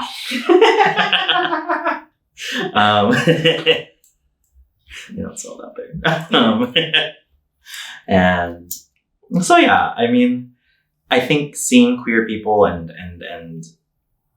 seeing and just like feeling communities isn't something that's too out of reach. Especially at work, and it makes me feel better knowing that like at least even if my coworkers aren't, like there's still people there. Do you share your pronouns with your coworkers? If they ask, I think It's not on. I don't think it's on the name tag. Or no anything name like tags. that. Yeah. No name tags. Yeah, we don't have name tags. Yeah, I mean, I'll share. I think I'm very much like a person where I don't hide things. I don't say things unless they're asked of me. So we want to. And plus work is also one of those like situations where I know with my immediate coworkers, I'm safe. But it really, if like my coworker was to like gender me, call me she in front of somebody, a customer that wasn't like cool, that would be like something that I would be scared of. Yeah. Do you have any fear about your job itself? Like if being totally out, like do you have any fear that you might not get your hours or anything like that? No, I don't think so. At my last job, I think like I had more experience. Like if I were to, it was a lot of like, and at this job, I don't feel like I have to like code switch or adjust myself as much. Whereas like my last job was a very corporate thing, and I felt like if I were to, like I wasn't even allowed to wear a band like a hat at work or anything. Yeah, that one, I felt like if I were to behave out of line, that wasn't like comfortable for cis straight people, then I would face some sort of retaliation. But here at this job, at least, like, no. Yeah. I'm trying to think. Yeah. I don't think so. Plus, I mean, there's only 3 of us working. He can't really cut my hours that much. That's one thing I hate about the job is that this is also, when I worked at Phil's, at any point during my shift, I would have at least 4 other people working with me, where here it is 2 max. Which granted, it is a smaller operation in some sense, but I also think that having one person close a store is ridiculous in 30 minutes. Yeah. That's a lot to do. Do you have the experience of being misgendered at work? By like customers, yeah. I think my coworkers are pretty good about like using my correct pronouns. I even have like one coworker, she quit recently, but she came from like a cop family, and so she sometimes she would just talk about just things that I did not want to talk about, but even she was pretty good about like using my pronouns. I would say like sometimes she would be the most vocal about it, which is strange, but whatever.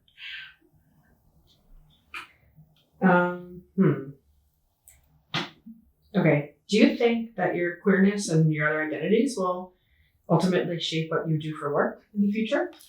That I think so, yeah. I think like, I don't know. One part of me wanting to be a doctor is just because I want to see more doctors that look like me. and that people who look like me can go to. And by look like me, I mean like, it doesn't have to be like a queer person, like somebody like covered in tattoos, And so I think like in that sense, I do fear like prospects of employment, but I also, I don't know,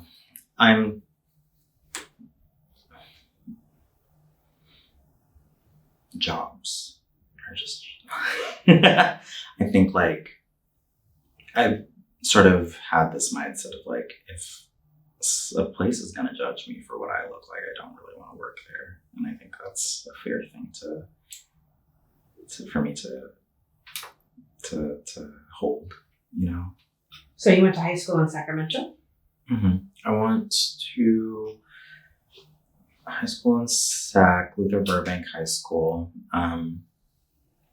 All of my schooling before that was in Elk Grove, though. So it was like a much more, up until I went to Luther Burbank, it was like affluent sort of education experience. Not that I was, but like that area was. I went to 2 different elementary schools. I went to Toby Johnson Middle School. Then I was supposed to go to Franklin, which is right next door, but then my mom also teaches at my high school, or taught at she currently teaches at my high school. And they had an IB program, and I think I was a first child. They just wanted to make me successful or something. So my mom had me go to her school. And I graduated. I did the IB program. I got the IB diploma. What does IB stand for? International Baccalaureate. It's like a AP, but worldwide.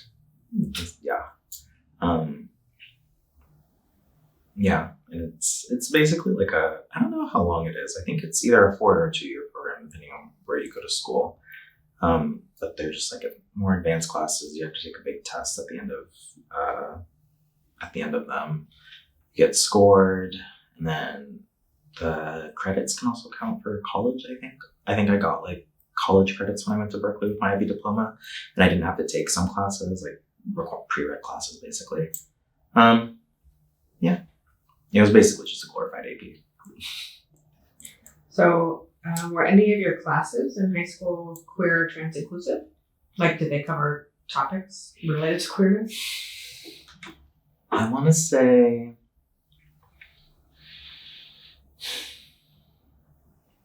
biology. I remember learning about HIV. In Spanish, I think we read a play written by a gay man.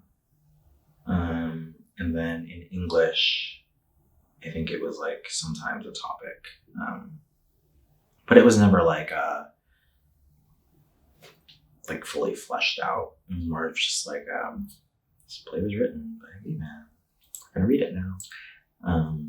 Never like going into like history or anything like that. I think the closest I got to like actually learning about history was in biology, learning about HIV and like how it was handled at the time and all of that. And were you out in high school? Yes. And sort of the same thing, but like I never fully came out. But the people who knew, and I dated guys when I was there. So yes and no. Were any of your classes inclusive of like Asian American experiences? I'm trying to think. I remember like in history, we would learn about a whole bunch of stuff. I think biology, again, my bio teacher was a Filipino woman. And so like having that in the classroom was like, I guess sort of that, but it wasn't like a thing that we like learned about. I think also one important thing is that my high school was not predominantly white. And so,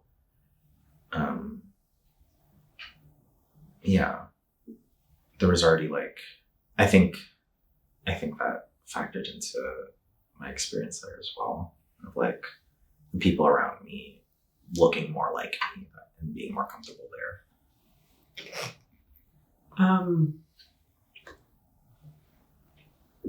So was there like a queer community in your high school? I knew there were other gay people and I knew who they were and we talked to each other. But it was very dispersed, I think. We had like a GSA, I think. Didn't have that many members, very much like GSA. So like a lot of straight people in there. Oh. I was trying to figure it out. Yeah, it was like, it felt more like a club with some gay people and their friends than it felt like community. Yeah, that would be my experience in high school.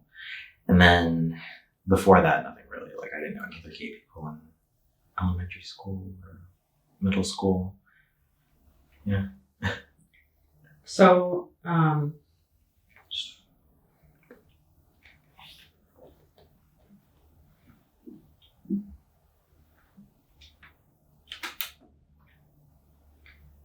courses. So I know your college career is sort of divided in two. You went to UC Berkeley and you majored in ethnic studies and minored in African American studies. And so you mentioned that your classes were queer inclusive in the ethnic studies area. Yeah. Can you talk a little bit more about that? How were they queer inclusive? I think one part of it is just so much of the class was queer. There were a lot of I was taking classes with a lot of people that were active in Berkeley's like political landscape, like doing a lot of like strikes and protests and all of that. And a lot of them were like trans women or just other queer people, trans women specifically, just because that's who I remember. But like those would be the people in my classes, and because of that, I think because of like just the number, we felt more comfortable voicing opinions.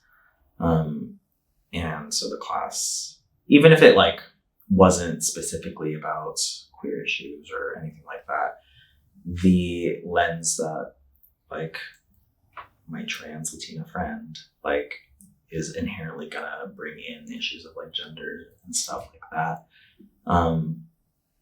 And then like a lot of the works that we would read, I can't remember exactly. What was that one book?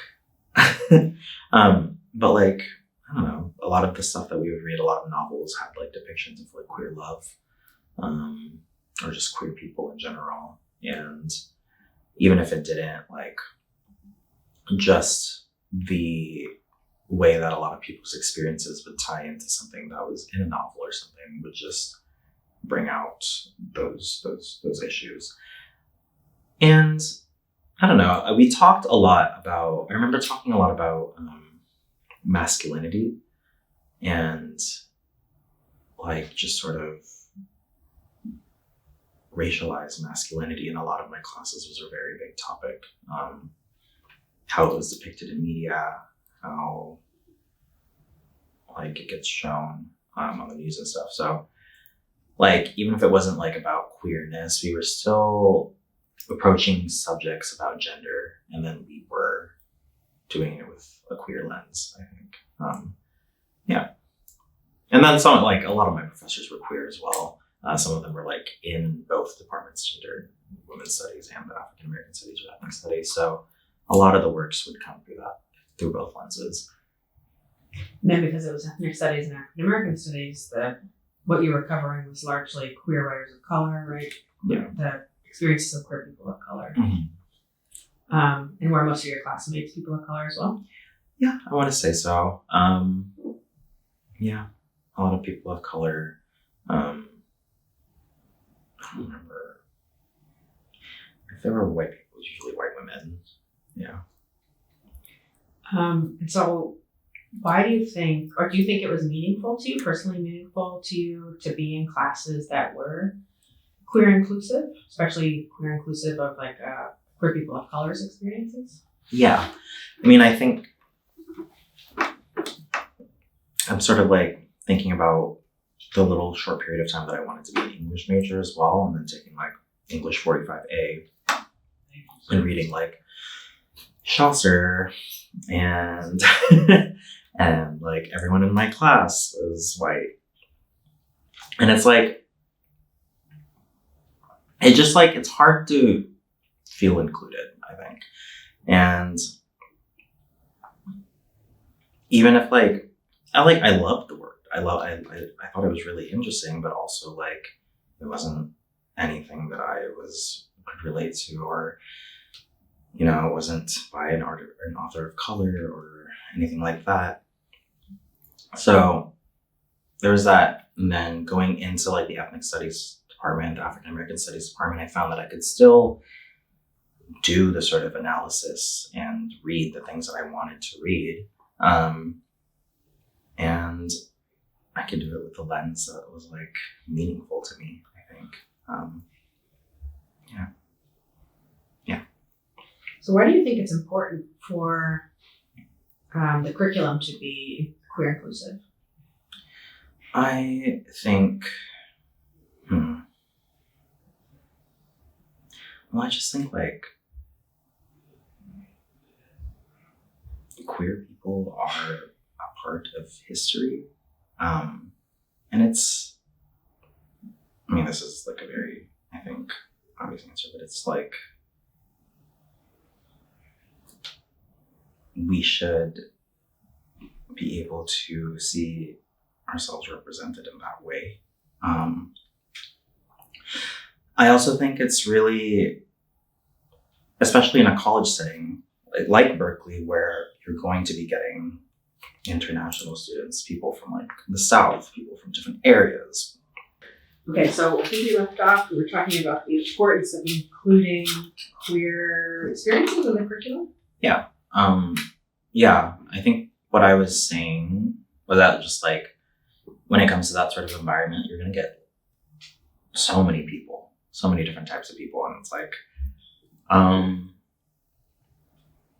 I think it's important to expose people to queer issues. And I think like, in some ways, it helps bring people together. I know that like, there are issues that, speaking of intersectionality, there's issues that transcend different identities.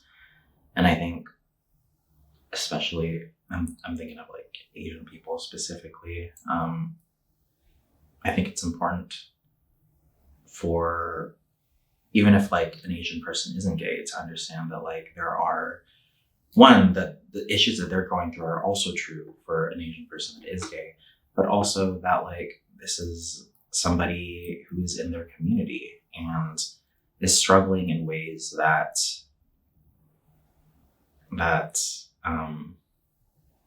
aren't familiar to them, like aren't familiar to the other person. And while, you know, education as a setting to learn about like people's experiences, real life experiences, sometimes I think it can be a little strange, but I also think sometimes it's like a necessary environment to have, so that somebody who would never have been able to learn about theory, learn about like the history of race and how it truly like affects other people, even to this day. I think that's important to learn, because we're still in a state where we still have to like deconstruct a lot of things. And knowledge, well, I mean, knowledge can only do good, I think. Hopefully. Yeah. And I don't know.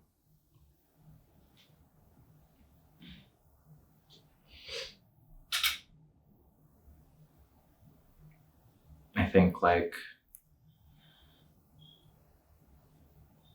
gets boring too when I was thinking about those English classes, like when what's held as ideal or the best work ever is Chaucer, like Old English, written by a white man how many years ago. But by holding those in the canon, I think like a lot of other works by people of color, I think of like a lot of Toni Morrison's books, how, I don't know, I feel like she should be held in the same regard that like Shakespeare is held to this day, that like her command of the English language is impeccable, great, and that's something that should be studied, because I think like limiting what's great to a very select few, it's just like, I don't know, damaging. And it also limits like what we can experience and what we can learn from each other. And I also think like, I don't know, we should just have like a variety, a what's the word? Like, I don't know, our historical figures, people that we look up to, shouldn't all look the same. And I think that's for the benefit of everybody. Yeah. How important is it, do you think, for there to be representation specifically of Asian American queer people in the curriculum? I think it could be important. I think looking like, I'm thinking about like Filipino history specifically when it comes to gender. There is at least in Tagalog, the language that I speak, the word for gay is bakla, and it comes as a contraction of the word for boy and girl, babae and lalaki. And prior to colonization, like it was a gender category, and it was something that was celebrated. And I know that that's not entirely limited to the Philippines, that like other cultures around the world had different ideas of gender. Which I think is also like, I mean, it could be so important to somebody who's trying to figure out their gender, I think too. I think that could be another merit of having that in the curriculum, just so that somebody knows that who they are, what they identify as, what they want to be, has existed before, long before in history. So I think like, I surprisingly didn't take that many Asian American classes when I was at Berkeley, but Asian American studies classes.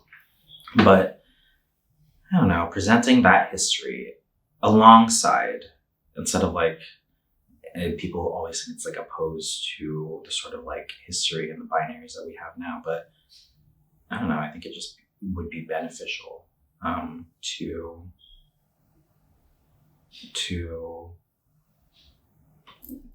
destroying whatever harmful binaries we have now.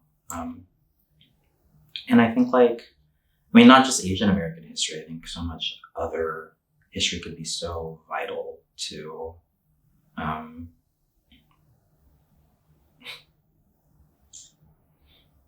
like broadening our understanding and like trying to move away from like binaries and stuff like that now. I mean, I think our curriculum, generally speaking, not just in Sacramento, but broadly, is fairly exclusionary. Doesn't focus enough on the histories of people of color, doesn't focus enough on Asian American history, culture and literature, queer and trans history, culture and literature, right? And I can't help but think if our public school curriculum were more deeply inclusive, not just like superficially inclusive, right? Mm-hmm. Perhaps we would be in a better place politically, right now, broadly as a society too. Yeah. I think like, I mean, you saying that reminds me that there were Asian people in the Black Panther Party. And, you know, I didn't learn about that. I knew who the Black Panthers were before I went to college. I didn't know that people like me were in it before. And I think that sort of history is also really good at bringing people together instead of like having these racial categories as things that are opposing each other, that, we're all working together to achieve the same goal. Yeah. So have you taken classes at SEC that are inclusive of queer and trans topics? Not explicitly, not yet. I don't know. I find it a little harder with the STEM classes, I think. I do try to take one class per semester that's outside of like the sciences, so just I don't feel like my brain is being loaded with just numbers and stuff. So not yet. So what do you think faculty can do at SEC, even in STEM classes, to make their classes feel more queer and trans inclusive? Outside of the curriculum, not just about the curriculum, yeah.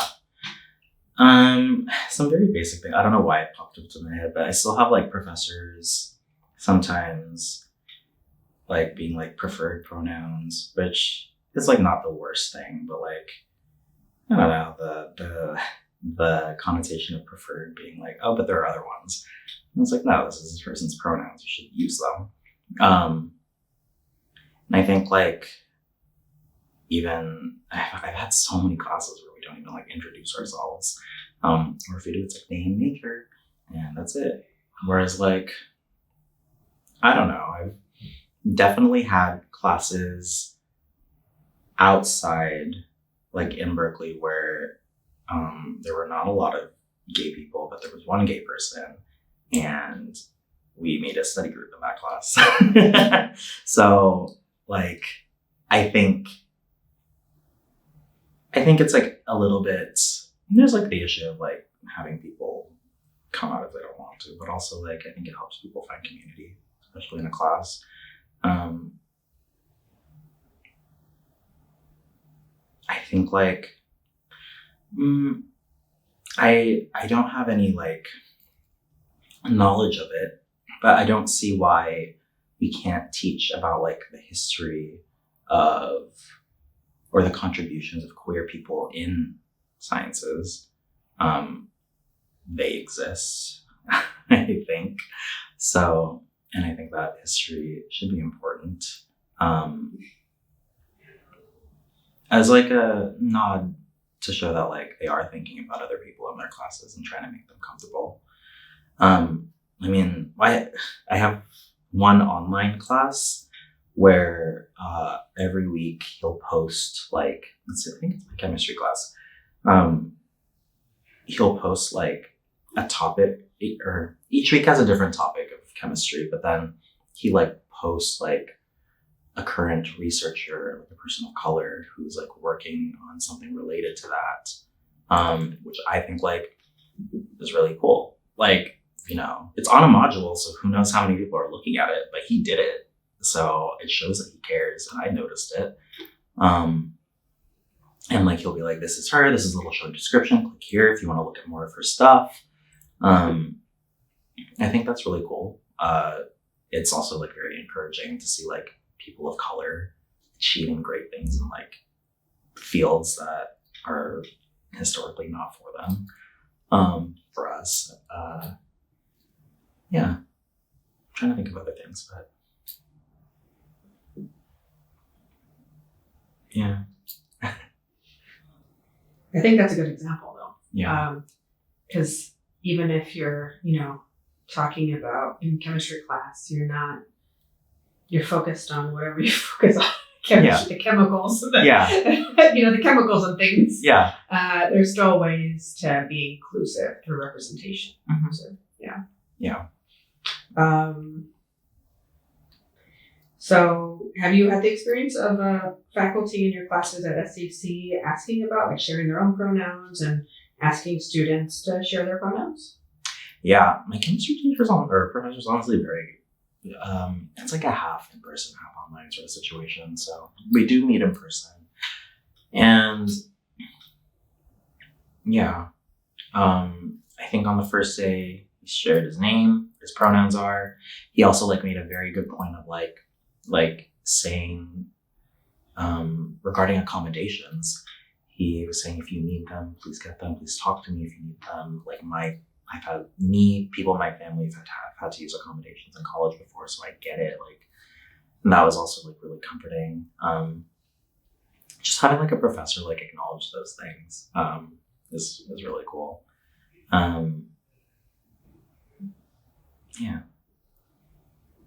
I don't know if I answered your question. No, you did. Why do you think it's important so it sounds like you have had some experiences, but it's not like all your professors are asking about pronouns. Yeah. Or sharing their own pronouns. Yeah. So why might it be important to normalize professors sharing their pronouns and asking students, for those who feel comfortable to share their pronouns, at least in small groups or, not to stand up in the middle of the room necessarily, unless they want to. Yeah. I mean, I think one thing is that for the people who are in the room who are queer, it shows a great deal of respect, and it shows that this is like a space that they can come to learn comfortably. Which, like, I've had classes before where I did so poorly just because I didn't like who was teaching it. Or I just like, I didn't feel comfortable with who was teaching. I wouldn't go to class. I just like hated going there. So I think in that way, like, making it known that that's something they care about is automatically like showing that this is not a space where like we'll tolerate XYZ, any sort of like stuff. I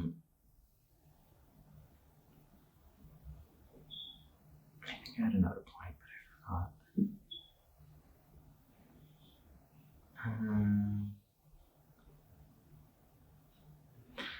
And I don't know, the more that you do it, the more it just becomes less of a revolutionary act or something weird or something strange, like something liberal he's doing, more just like this is how we introduce ourselves. And I think the more that we do that, the more we incorporate it into society in that way. At least like maybe his coworkers will start doing it more often too. Yeah. Have you had the experience in the classroom of being misgendered?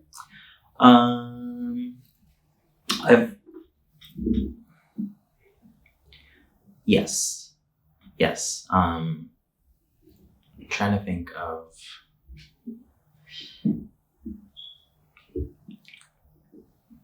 I don't know. For me, it's like being misgendered is one thing, but then I've had people be like, bro, man, well, just like constantly reinforcing that. And that's where it becomes like a sort of uncomfortable space for me. And I think like making pronouns and doing all of that like more of a standard thing will also help people realize that like not everyone is a bro or a man. And so it might help curb that behavior, help them be more inclusive.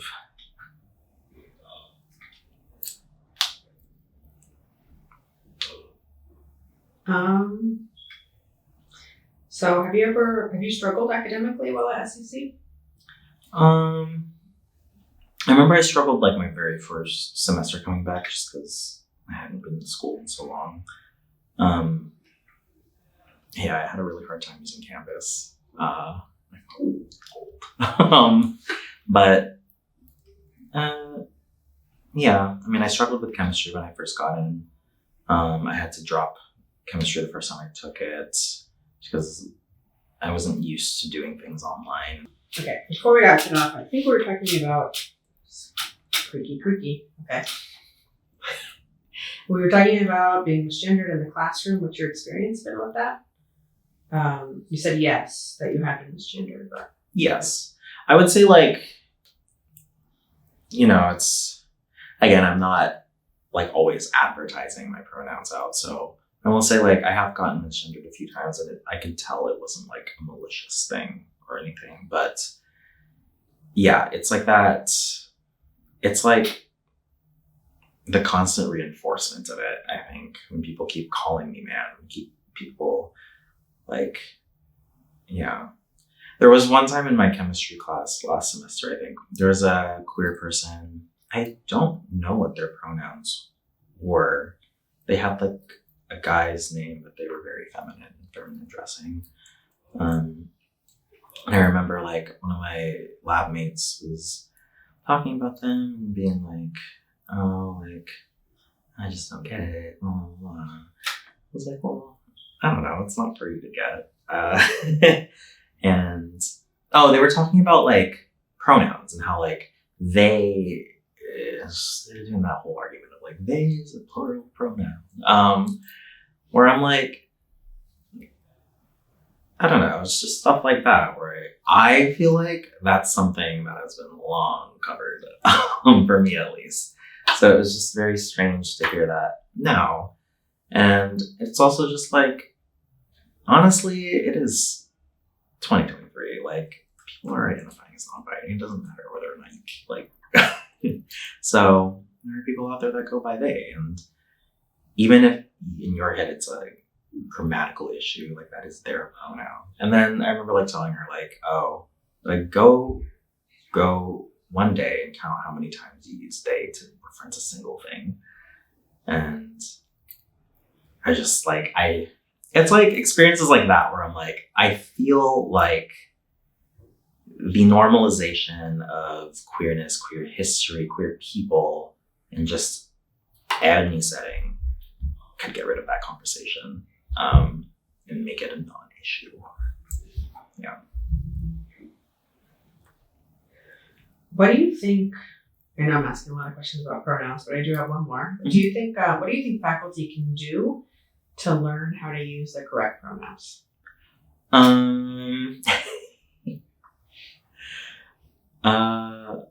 I was gonna say something like, go find a group or a club or something and like force yourself to learn. I mean, one part of it is a conscious effort. I think like you have to understand that like you need to work on it.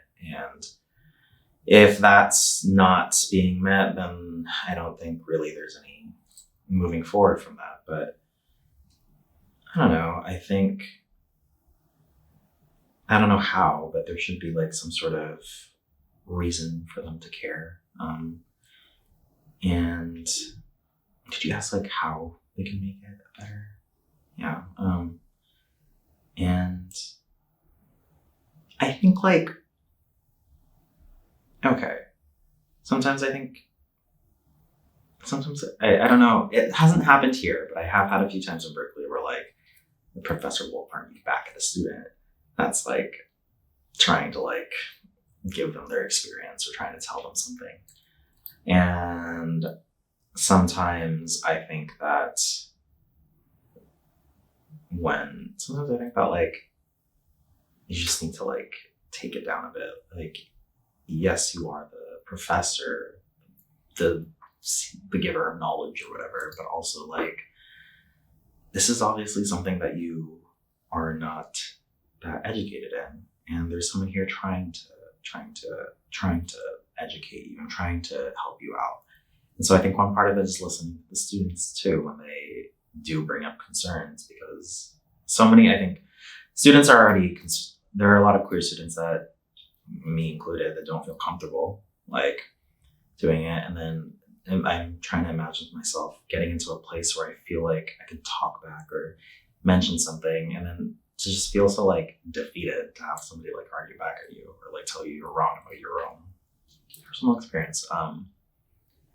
Yeah, I think that's part of it. Watch more queer media. Yeah. I mean, like I said before, conscious effort. I think part of it is going out of your way to learn, putting yourself in situations, and just caring about your students. I think, like, your students are not all going to be cishet people. You need to be able to teach all of them. Have you been in a position in the classroom where you feel like as somebody who identifies as queer and trans, that you've had to teach other people about queerness and transness? I know you just were giving one example, actually, but have you had that experience in other instances?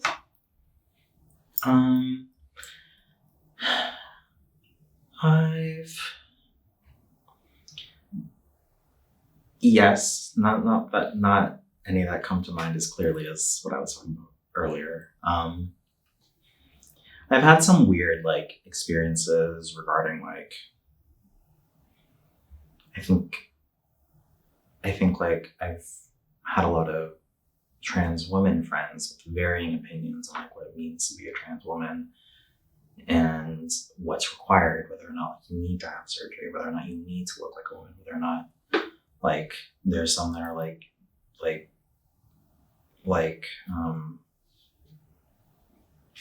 there are some people that believe that like doing all of that to look like a woman or whatever is just like trying to conform to being cis. And so I've had like a lot of experiences talking with like trying to just like defend other trans women basically, and trying to like be like, these are just because they're not a woman in the very narrow definition that you've created for yourself, you know, like they are. And it's yeah. I can't think of anything else though. So maybe, hopefully, the last question. What do you think the college could do to make trans and queer students feel more included on campus in general? I think that like, I don't know why we don't do things. Do we do things for like Pride Month? Like, depending on the Pride Center and the campus, I think now there's something called Campus Pride in April. Mm-hmm. I noticed at ARC there were a couple of events. Okay. It was the first I heard about April. Yeah. Maybe I was behind the times though. Yeah. So I don't know. It's like campus specific, and how much resources are like the Pride Center has basically. Yeah. I mean, I'm thinking when I was at Berkeley, it was like a big campus with groups everywhere. But here, I think like might also be the fear of like it being such a smaller community. Where I feel like events like that would be really beneficial, like to have just a campus pride. It doesn't need to be during Pride Month. I don't know. They put out those like signs in the corner whenever it's like Women's History Month or something. I think doing that, but on a much like grander scale, would be really cool. Like not just like Happy Women's Month, but like constantly putting out content of like things of like, you know, women in history, important women now, all that stuff. I think would be really cool. That's just as an example.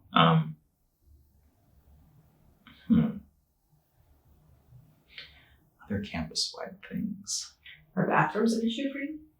Bathrooms? Oh, I wish we had gender neutral bathrooms. I really wish we had gender neutral bathrooms, and I wish we had stalls that went all the way up and down.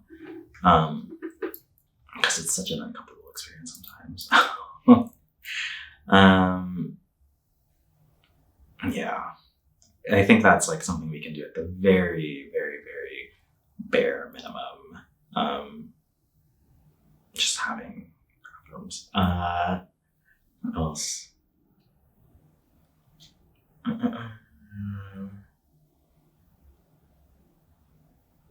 I mean, this might be, I truly don't know, but is there like a gender equity resource center here on campus? There's a Pride Center. Mm-hmm. It's a part of the same space as the Resource Center for Asian American students and for Native American students. It's a fairly small space that's sort of on the second floor of the Student Center. It's above the Rasa Center and the Ashe Center, which is really close to the cafeteria. It's kind of hard to find. Yeah. Well, I mean, I think like having a very explicitly gay space is important. When I keep going back to Berkeley, but when I worked at the resource center there, like we would put out this giant flag right in front of the center, so like if you were anywhere within like half a mile on campus, you could just see it and be like, that's where it is.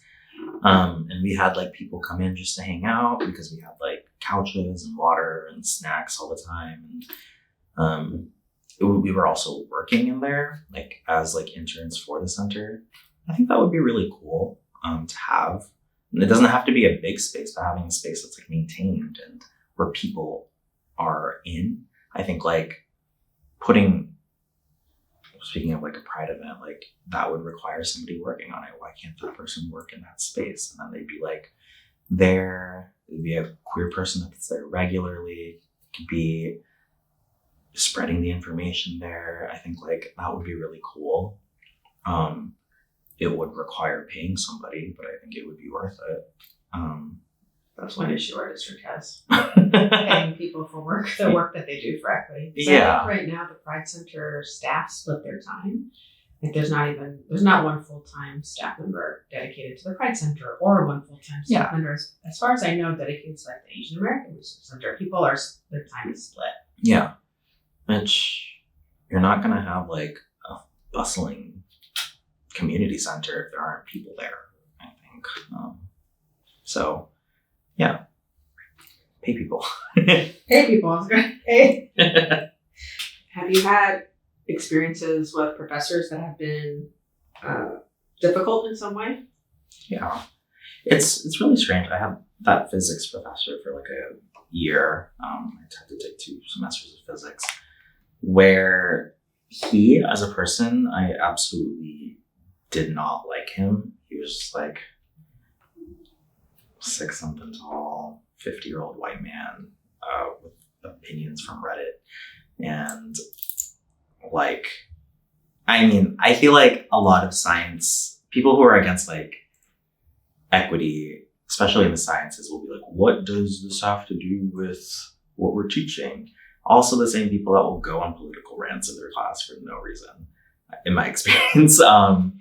So yeah, I think like there's definitely space to like address that. I think like if you ask a student, they'll very readily tell you what professor is being a bigot, and that should be treated seriously. And if somebody makes that complaint, I feel like somebody should talk to that professor. I don't know. But also interestingly, I think like one way to like help make the classroom education more equitable would be I really liked, even though I hated him, I loved the way his class was structured. And it was like, it worked for that class specifically, where he wouldn't give us like homework or tests, but he would still have us work on a problem every day. And to me, that was a much more accessible approach to learning than like having to wait until I get home and to like go on my own time outside and like, which like I would still study for the class, but it was active studying instead of like feeling like I was catching up on work. And I can only imagine like what restructuring a class would look like, what restructuring like what class work looks like, how class participation looks like. It wouldn't be like a definitive answer of like, this is how you make the classroom more equitable. But if there is something within reach where you can change something entirely and make it so much more comfortable for the class, sort of like going back to like, it's not necessarily affecting queer people specifically, but they do feel a lot more of like the burden of it. I think like it also goes the opposite way of like making a class more equitable or more approachable to everybody ultimately also greatly benefits those who are marginalized.